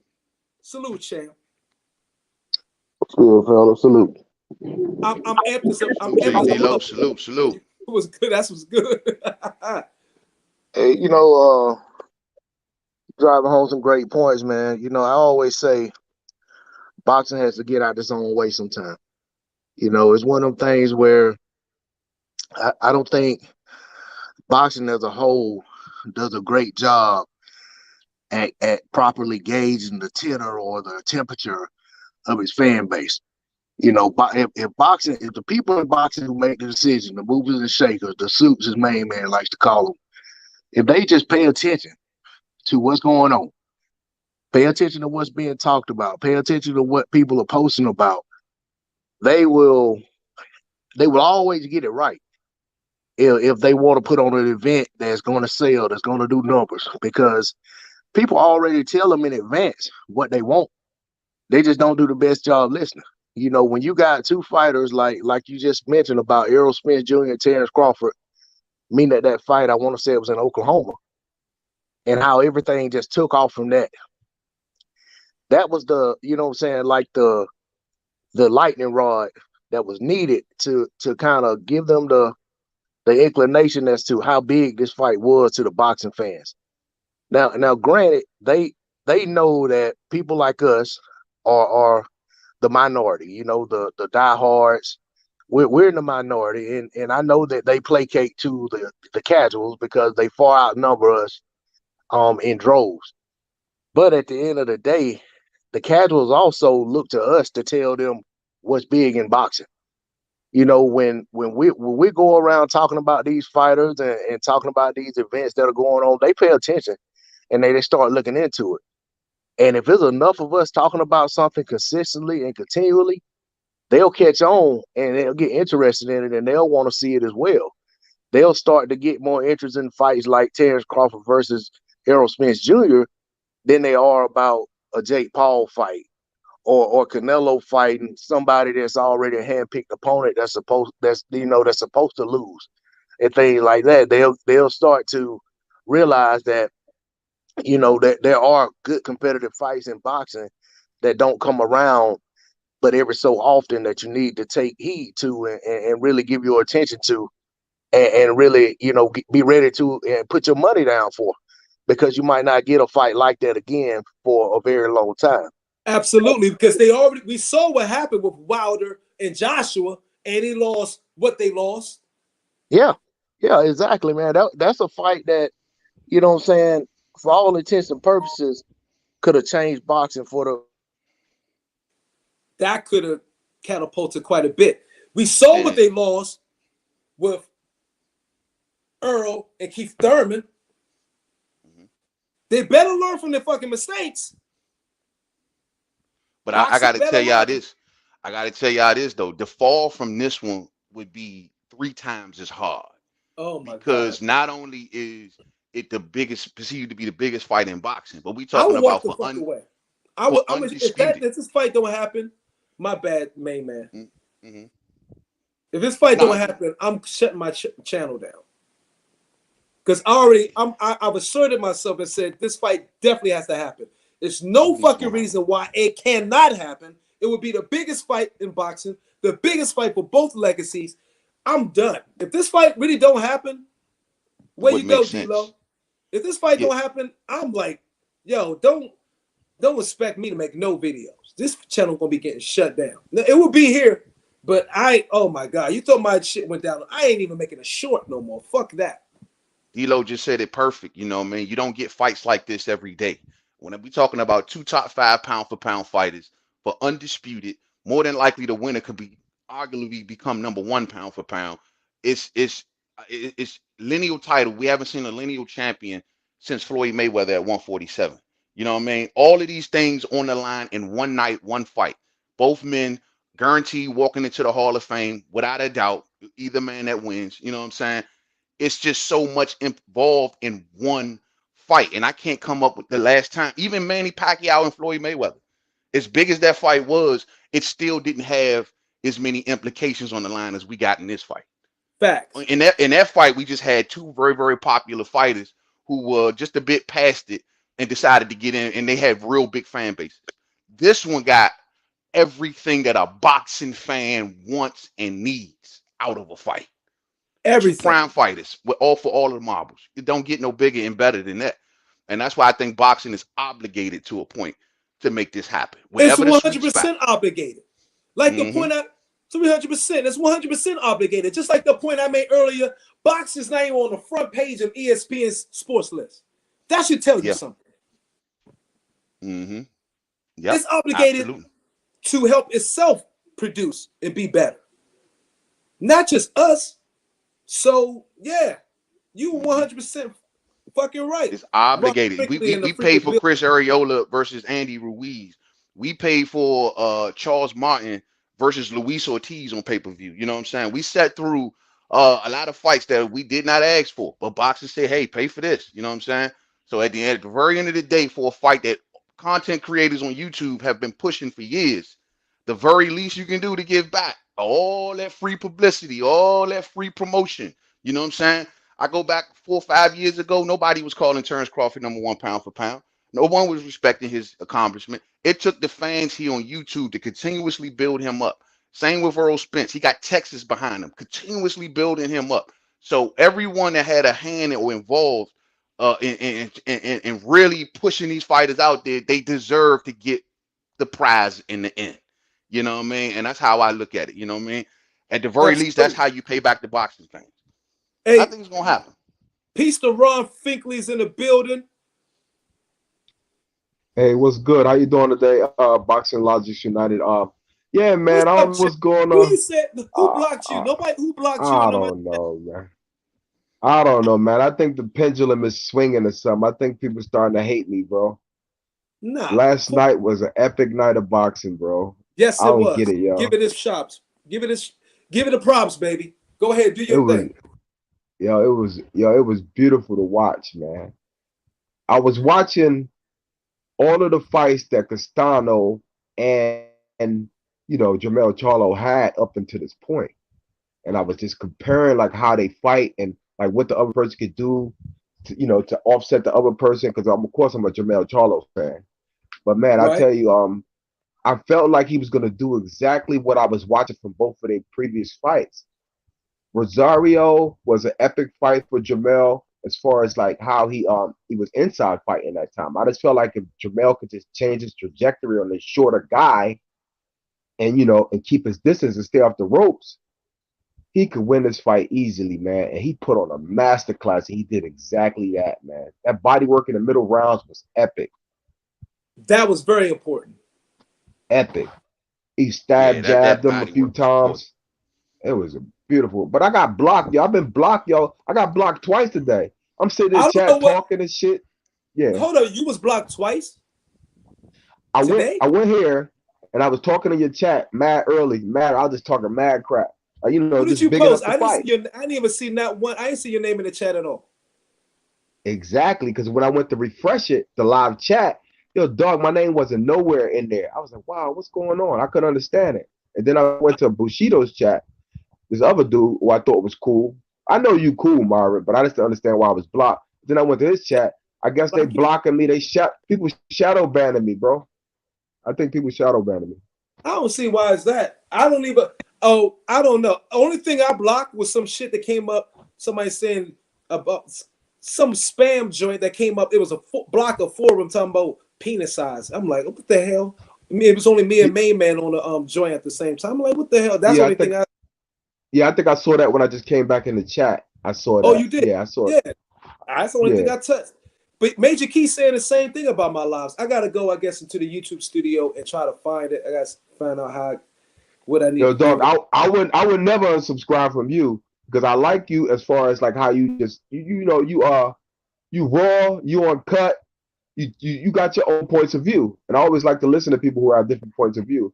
But I swear I ain't never going back to that other dude chat. I unsubscribe from him, yo. I'm like, he must got a moderator over that motherfucker that just don't like me. But he ain't gonna tell me he don't like me. He gonna just do that shit on the slick and shit. Ronald Finkley. Well, subscribe to Main Man Made Man, and subscribe to D-Lo 404 Boxing. Great channel. I'm subbed to both of them, I think. Oh shit, okay. Because Ronald Finkley, you all over the whole YouTube world and shit. Go ahead. No doubt, yo. Finkley been around. Finkley always been around, man. Salute. I've seen him around different chats everywhere, man. Salute everywhere. Finkley, man. A astute boxing fan. Nothing wrong with that. Him, man. Toby Barnett, Lisa, you will see them everywhere. Yeah, this is my soap opera, bro. I love this shit, yo. I love this shit, yo. Boxing so what do y'all think? So what do you see next? What you see next for Jermell Charlo, guys? You think Fundora?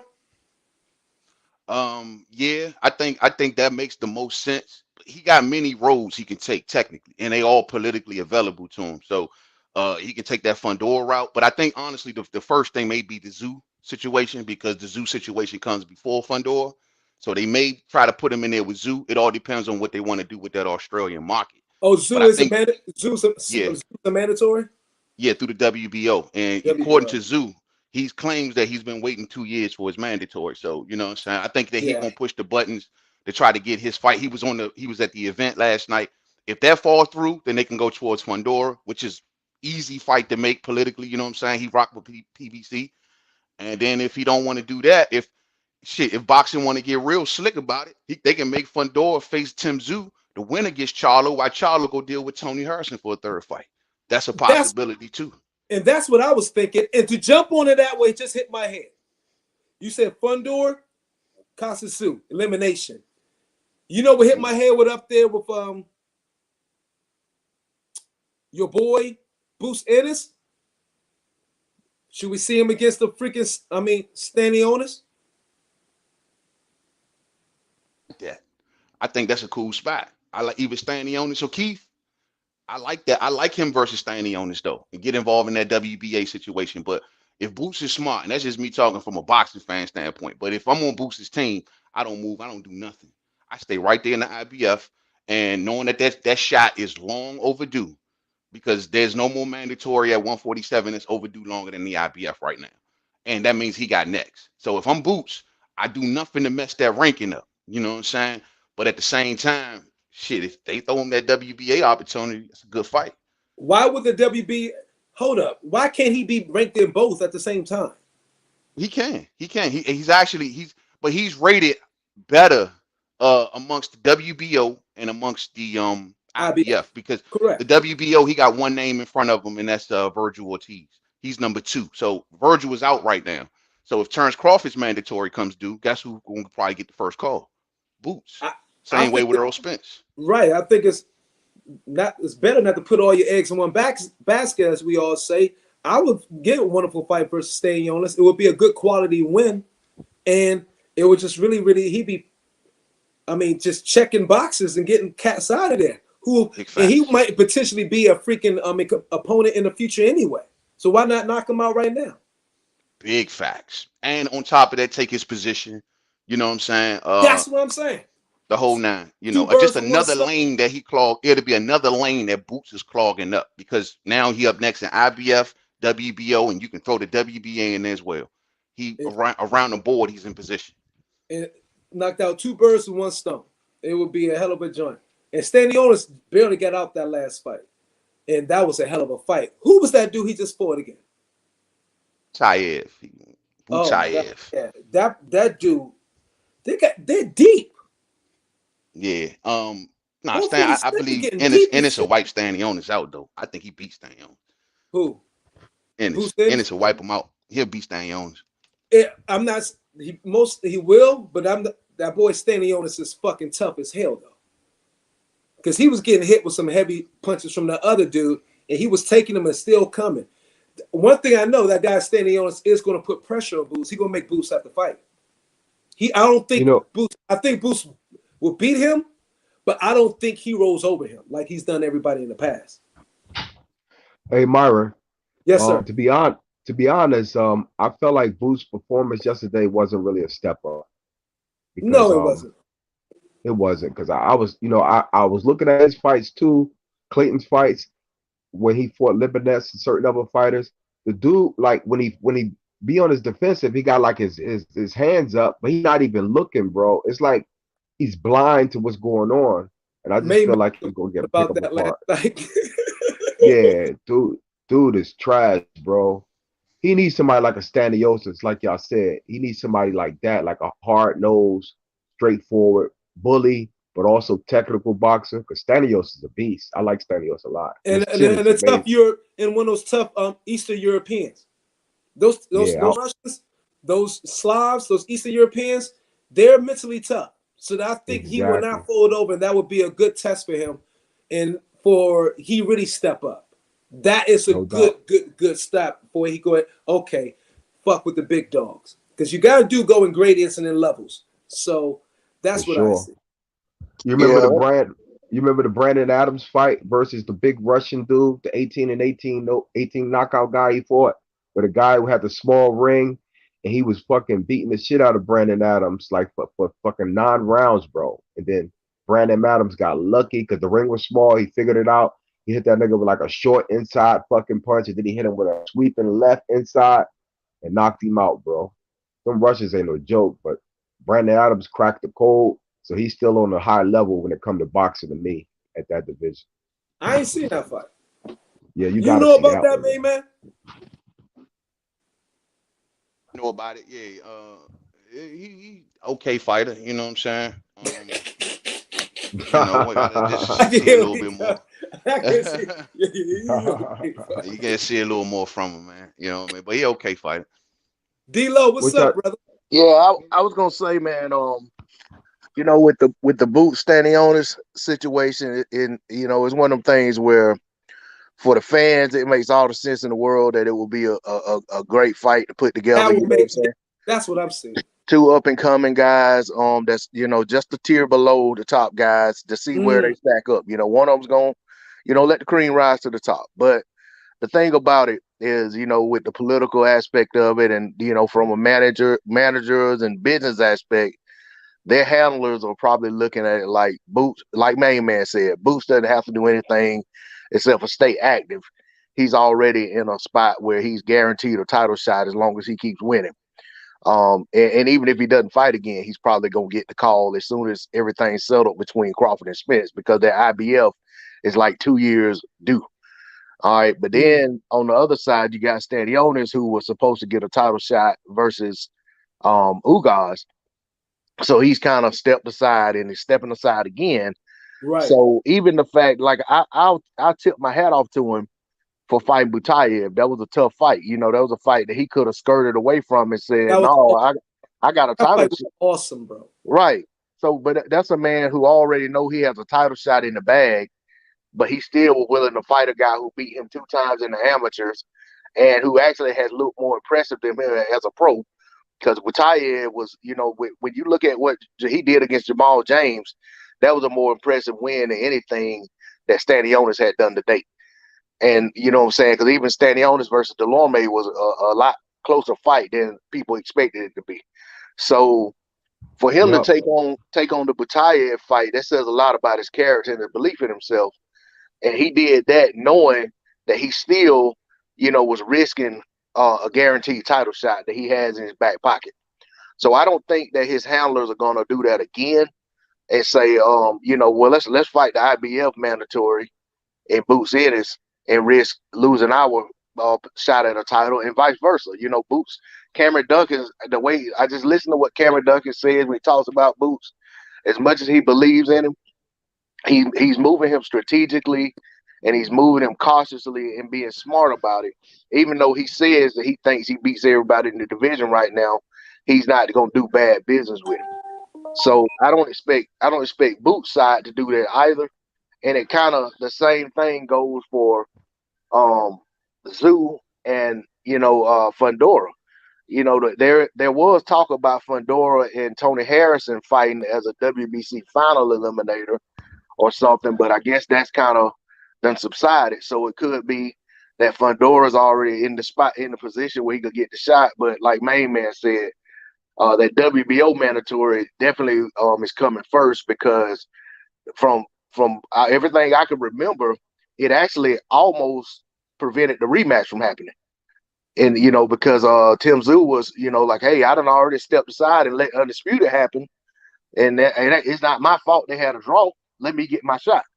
So it just so happened that everything got ironed out and we were able to get this rematch and get an undisputed champion, which I'm glad to see happen.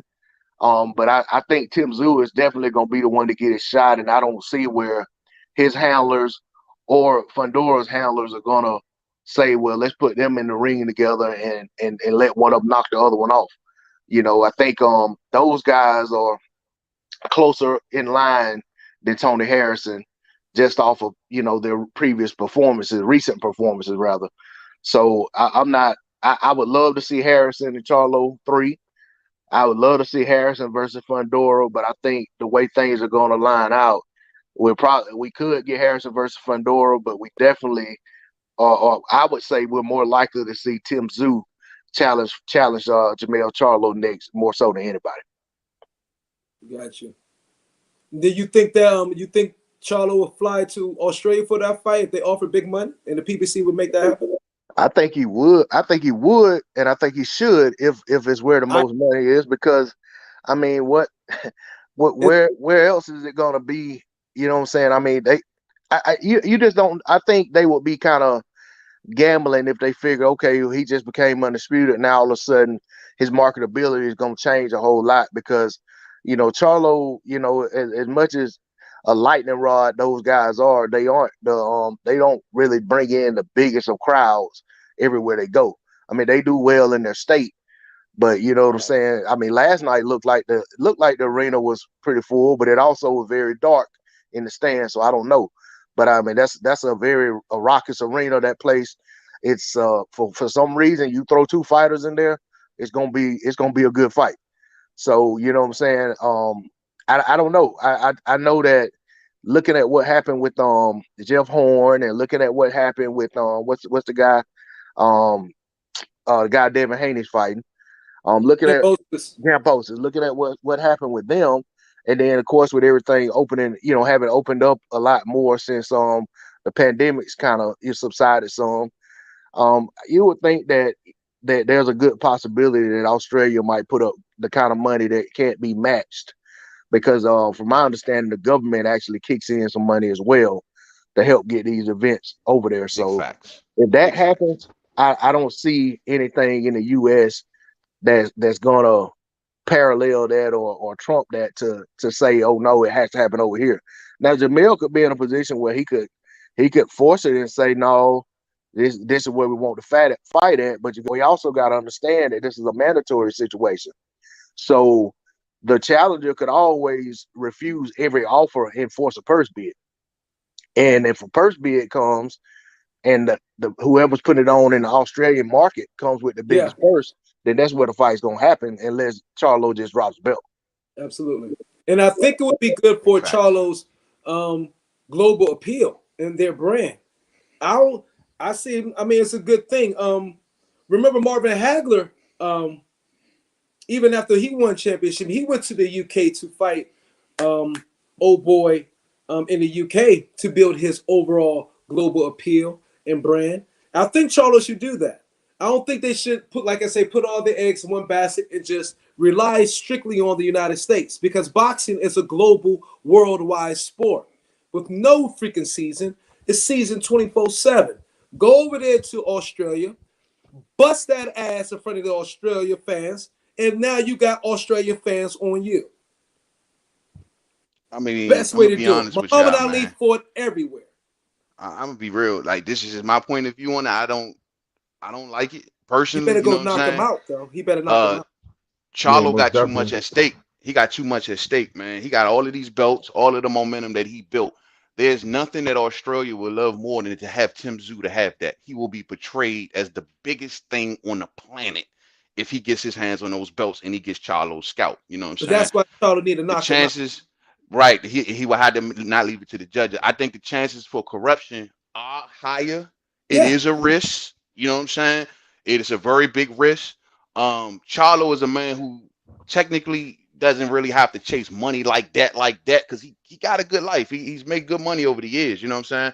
And I just think that if I'm Charlo, if it's going to be the difference between $1 million or $2 million, you know, I mean, I know it's easy for me to say that, right? But I mean, but if I'm Charlo and I know I got all this at stake and we can go to Vegas and I'm gonna make $1 million or $2 million less, I would consider that more, because it's, to me, it's one thing to go into someone's backyard and they got a belt and they got something to put on the line. Tim Zoo literally has everything to gain. That is a very dangerous situation. You know what I'm saying? And especially, you know, government money and all that. You just don't know where the influence may come from. You know what I mean? And I just think that this is a really slippery slope. I guess I wouldn't say no, but if I'm Charlo, I'd just be like, yeah, I really got to think about that. That is very, Very, and like you say though, but D'Lo hit it right. He laid it out perfect. Charlo may end up in a situation where he won't have a choice if it goes to purse bid.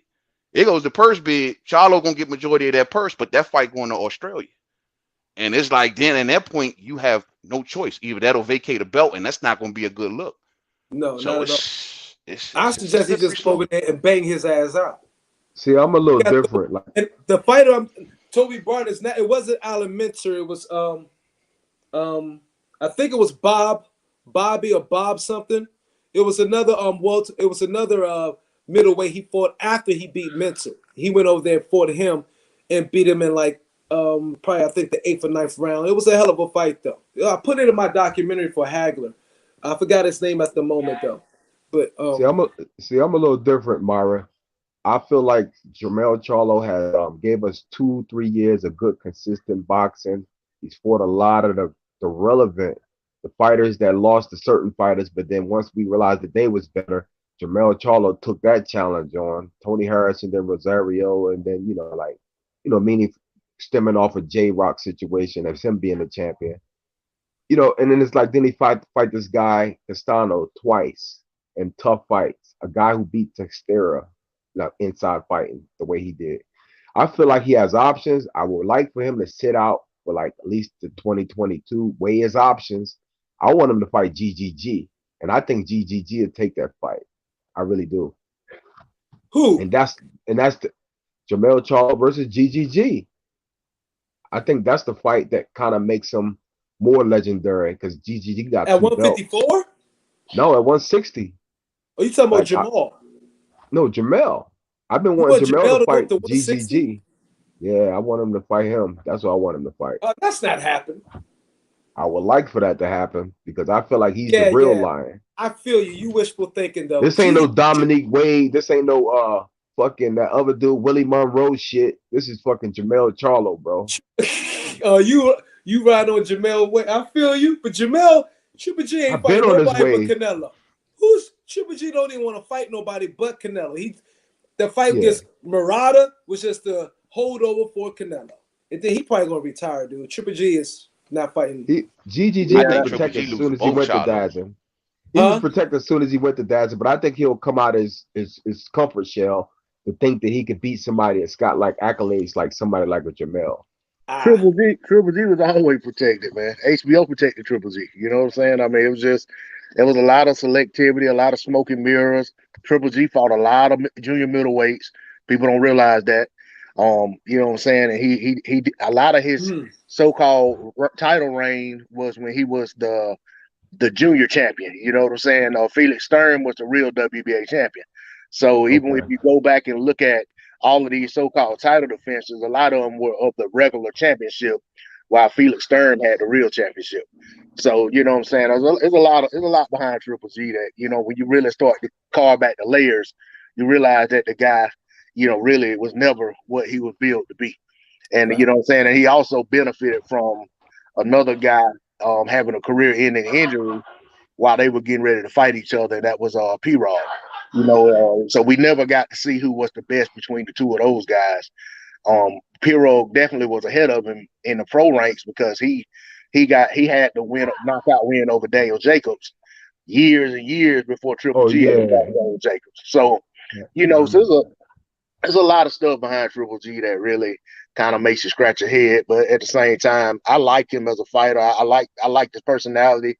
I like a lot of things about him, other than when he made a bold statement. He and his manager made a bold statement that they couldn't back up and couldn't substantiate. But other than that, I really don't have anything against him. But I'm not gonna put cables on his career and act like it was something that it wasn't.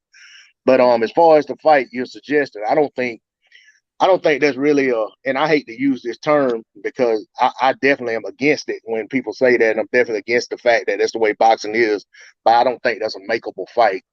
And the reason being is that the zone, because of how they're invested in Triple G, and there's a reason that the zone is basically forcing Canelo to fight Triple G. They're trying to recoup some of their investment back. They paid Triple G all this money with under the pretense that they were going to make that Canelo fight in short order. And here it is, how many paydays they've given both of these guys, and they've yet to get that fight. So I even think that now, even with Canelo talking about possibly rematching Bivol, that I think people are gonna be in his ear telling him that that's probably not the right fight to make right now, even if it's at 168. You need to go ahead and push forward with your 168 fight versus Triple G. And it's probably gonna be the end of that'll probably get the zone off the hook with Triple G for one.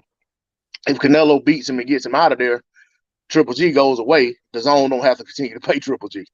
And at the same time, it gets them the fight that they thought was going to be the big mega fight to really put the zone on the map to start with. So I think that's their priority. I think that's probably going to be Canelo's priority. And I think that's honestly, if I was advising Canelo, that would be the fight I would advise him to take. I'd say this is, and that's the thing I'll say this about Jamel too. Like none of these guys that are becoming undisputed or really having an undisputed reign. So, and that was my thing when people were saying what you want to see out of Canelo after he became undisputed. My thing was, okay, you can only fight the guys that are champions on your way to become undisputed, but now that you're undisputed, take on all challenges, show that it wasn't about selectivity. Exactly. So that's my thing is exactly have an undisputed reign. Jamel that is greatness. Right. Jamel clearly isn't bursting out of the seams at 154 when he just came in at 152. So why not stand there, plant your flag in the ground, and be the man at your division and take on all comers. Did you hear what same thing? Did you hear earlier? Did you hear earlier in the live? What you said? What y'all say? That's what I was cementing and main man star. We all reiterated. Jamel is in prime real estate at 154 because almost everybody got to go through him. Yeah, I like that, man. He's in perfect. Honestly, when you look at the Zeus situation, you could say, well, the man's already proven himself. He's become undisputed. If he decides he don't want to go to Australia, he drops the WBO, then hey, no harm, no foul. But at the same time, I really want to see one of these guys that's become undisputed in the division actually have an undisputed reign.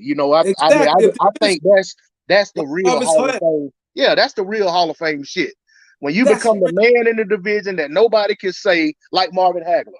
Even the Marvin Hagler wasn't undisputed. Everybody knew Marvin Hagler. When he became the man at 160, he was the man. And they knew that, if you wanted to be anybody in the division, you got to beat him, just like Monzon before him. So that's how it is, baby. That's real great. And now when you got 4 belts you got the hardware to actually say that anybody who doesn't really know the sport and they say, damn, that guy has all those belts. Yeah, because he's the only champion in the division the way it's supposed to be. He's going to stand above everybody. Right. You're only supposed to have one champion in these divisions. We've just become accustomed to WBC champion, WBO champion, IBF champion, WBA.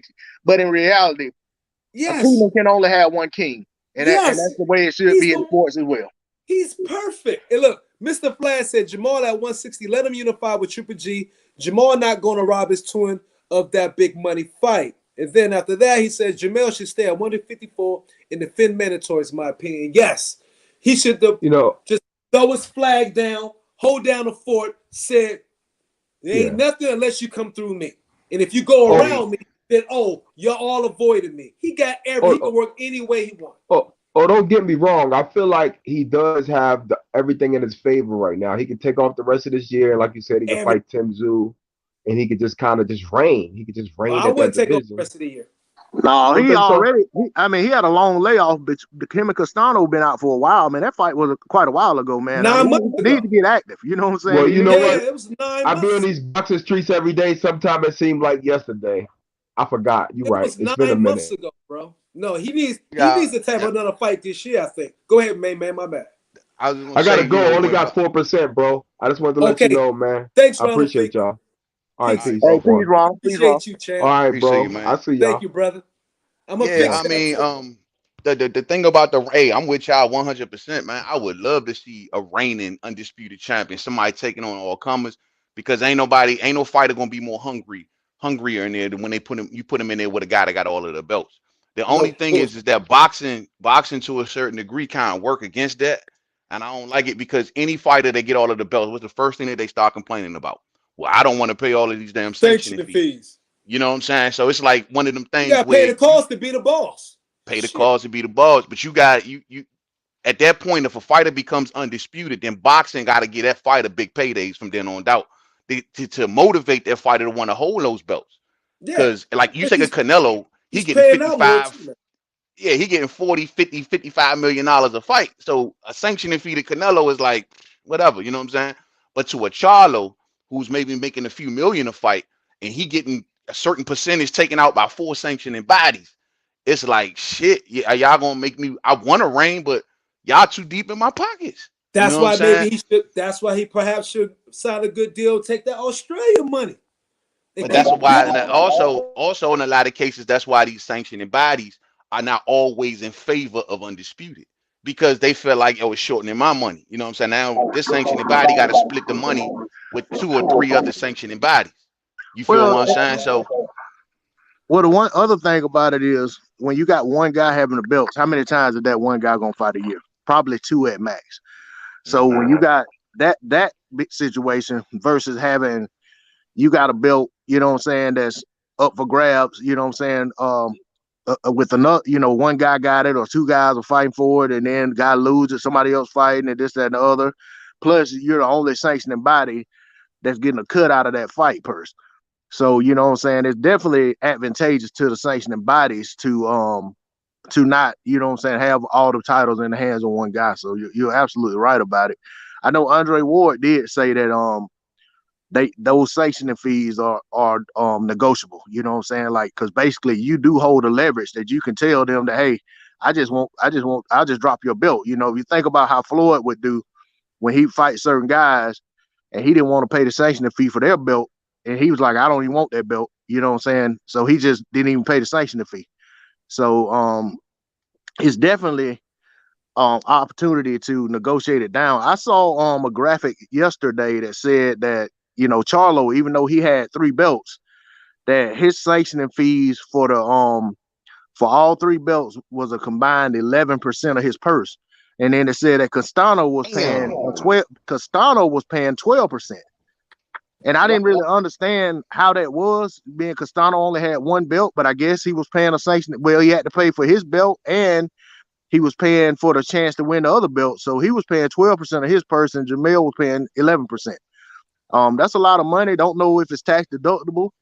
That will make a difference. If it's less money to pay Uncle Sam, then okay, you just pay it. But it definitely makes you think about it when these guys aren't, making tens and 20 millions of dollars every fight. So D-Lo, so you saying pretty much the more belts you have, the more the sanctioning fee reduces then with each one. The number that I used to hear. That Now, sounded like what I'm saying. The number that I used to hear for 1 belt years ago was like 3%. That's what I remember. That's what I remember being out, like 3%, 3.3% or something like that. Yeah. So, and if you think about it, if you do the math, if Jamel was only paying 3% per belt, then that would only be 9%. So the other belt, so it has to be because of the other belt, because like I said about Floyd, even if you're the challenger and you're challenging for the other belt, you have to pay the sanctioning fee too. Because when Floyd, like for instance, when he fought Mosley, I want to say it was Mosley, he basically said he didn't want that belt. So he didn't pay the sanctioning fee for, I think Mosley had the WBO, whatever he won off Margarito. So I guess that's how it breaks out. But then at the same time, it could be negotiated to an extent. So maybe you say, well, hey, I got all these other belts. I'm not going to pay 3%. I'll give you 2%, 2.5%. Okay, great. One question. Is there a sanctioning fee for the Ring Magazine belt? I don't think so. I don't think so because it's not sanctioned. No, that's not a sanctioned belt. Yeah, they're not really a sanctioning body. I know that. I know they're not, but they're a publication. They're a magazine, bro. That's not more than less. And weight comes with it, unfortunately. To some people, it's subjective. But I wonder if there is. I'm sure they did something. The ring belt is like the pound for pound list. It's there, it exists, but it's not real. You know what I mean? It signals something. The ring belt signals the lineal champion, right? So it's more history. It's just a signal. Yeah, more historic than anything. Well, I was gonna say, one of the things about it is that a lot of time when they put this Ring Magazine belt up in fights, they do it well in advance. Like they go ahead and announce it. So maybe there's some kind of endorsement or something that comes along, like because they're advertising that they're putting up their belt, that some, maybe some company that's associated with the fight actually pays them some type of money, considering that they're putting their belt up as well, which gives the fight a little more prestige, which puts some more eyes on their product that they're advertising during the fight. That could be the case. Also, that belt a heavy definition with lineal. When they name that belt and when that signifies the lineal champion, yes, he's the that lineal gives it meaning. champion now too. That gives it meaning, yeah. And everyone always like to do the whole linealship thing. It gives it a bit more meaning, but I don't think outside of that, I think that's as far as it goes. You know what I'm saying? I don't. He should be on the cover now. Who? Jamil. And see, that's the thing about the ring. That's why people don't like it as much or give it as much validity, because it's political. You know what I mean? You gotta remember, Golden Boy and Oscar run that shit now. So they run it. So it's like they choosing their fighters. They're putting their fighters in the ranks. It's always gonna be. It's political. I think a belt like that signals the best of a class should be apolitical. It shouldn't be assigned to no one. It should be some sort of boxing body or something that issues that belt. But when it comes from a camp, when it comes out of a promotional company or whoever owns it, it just makes it a little bit tainted. But to boxing fans, it still signifies the lineal championship. Facts. Yeah, thanks, Lisa. I'm about to shut this down now anyway because I got to go to brunch. But yes, he needs to be on the cover of the Ring Magazine, next Ring Magazine publications. He's undisputed with the ring. He made history. Agreed. We got to push that shit for Jamel and get his name out there for the Lions Only camp. But he the king of 54, bro. He the king of 54. He deserves it. You know what I'm saying? And it's basically what I look at it like this: what Jamel has been doing at 54, man, whatever route he take, I don't think he deserves any criticism. His fights over Rosario, his avenging his losses. I mean, he's checked a lot, like you say, he checked a lot of boxes. And so at this point, Jamel has, to me, earned boxing capital.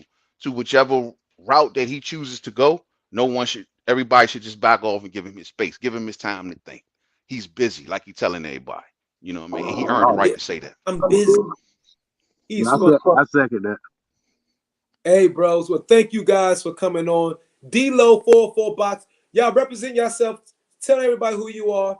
Call your channel out so we can build everybody up. Thank you for coming on the panel, too. I appreciate it.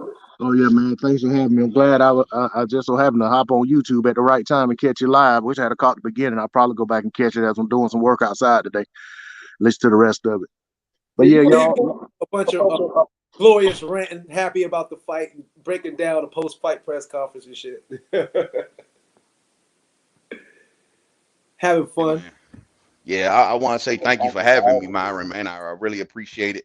I always feel like home when I come over here. You know what I'm saying? So it is your home.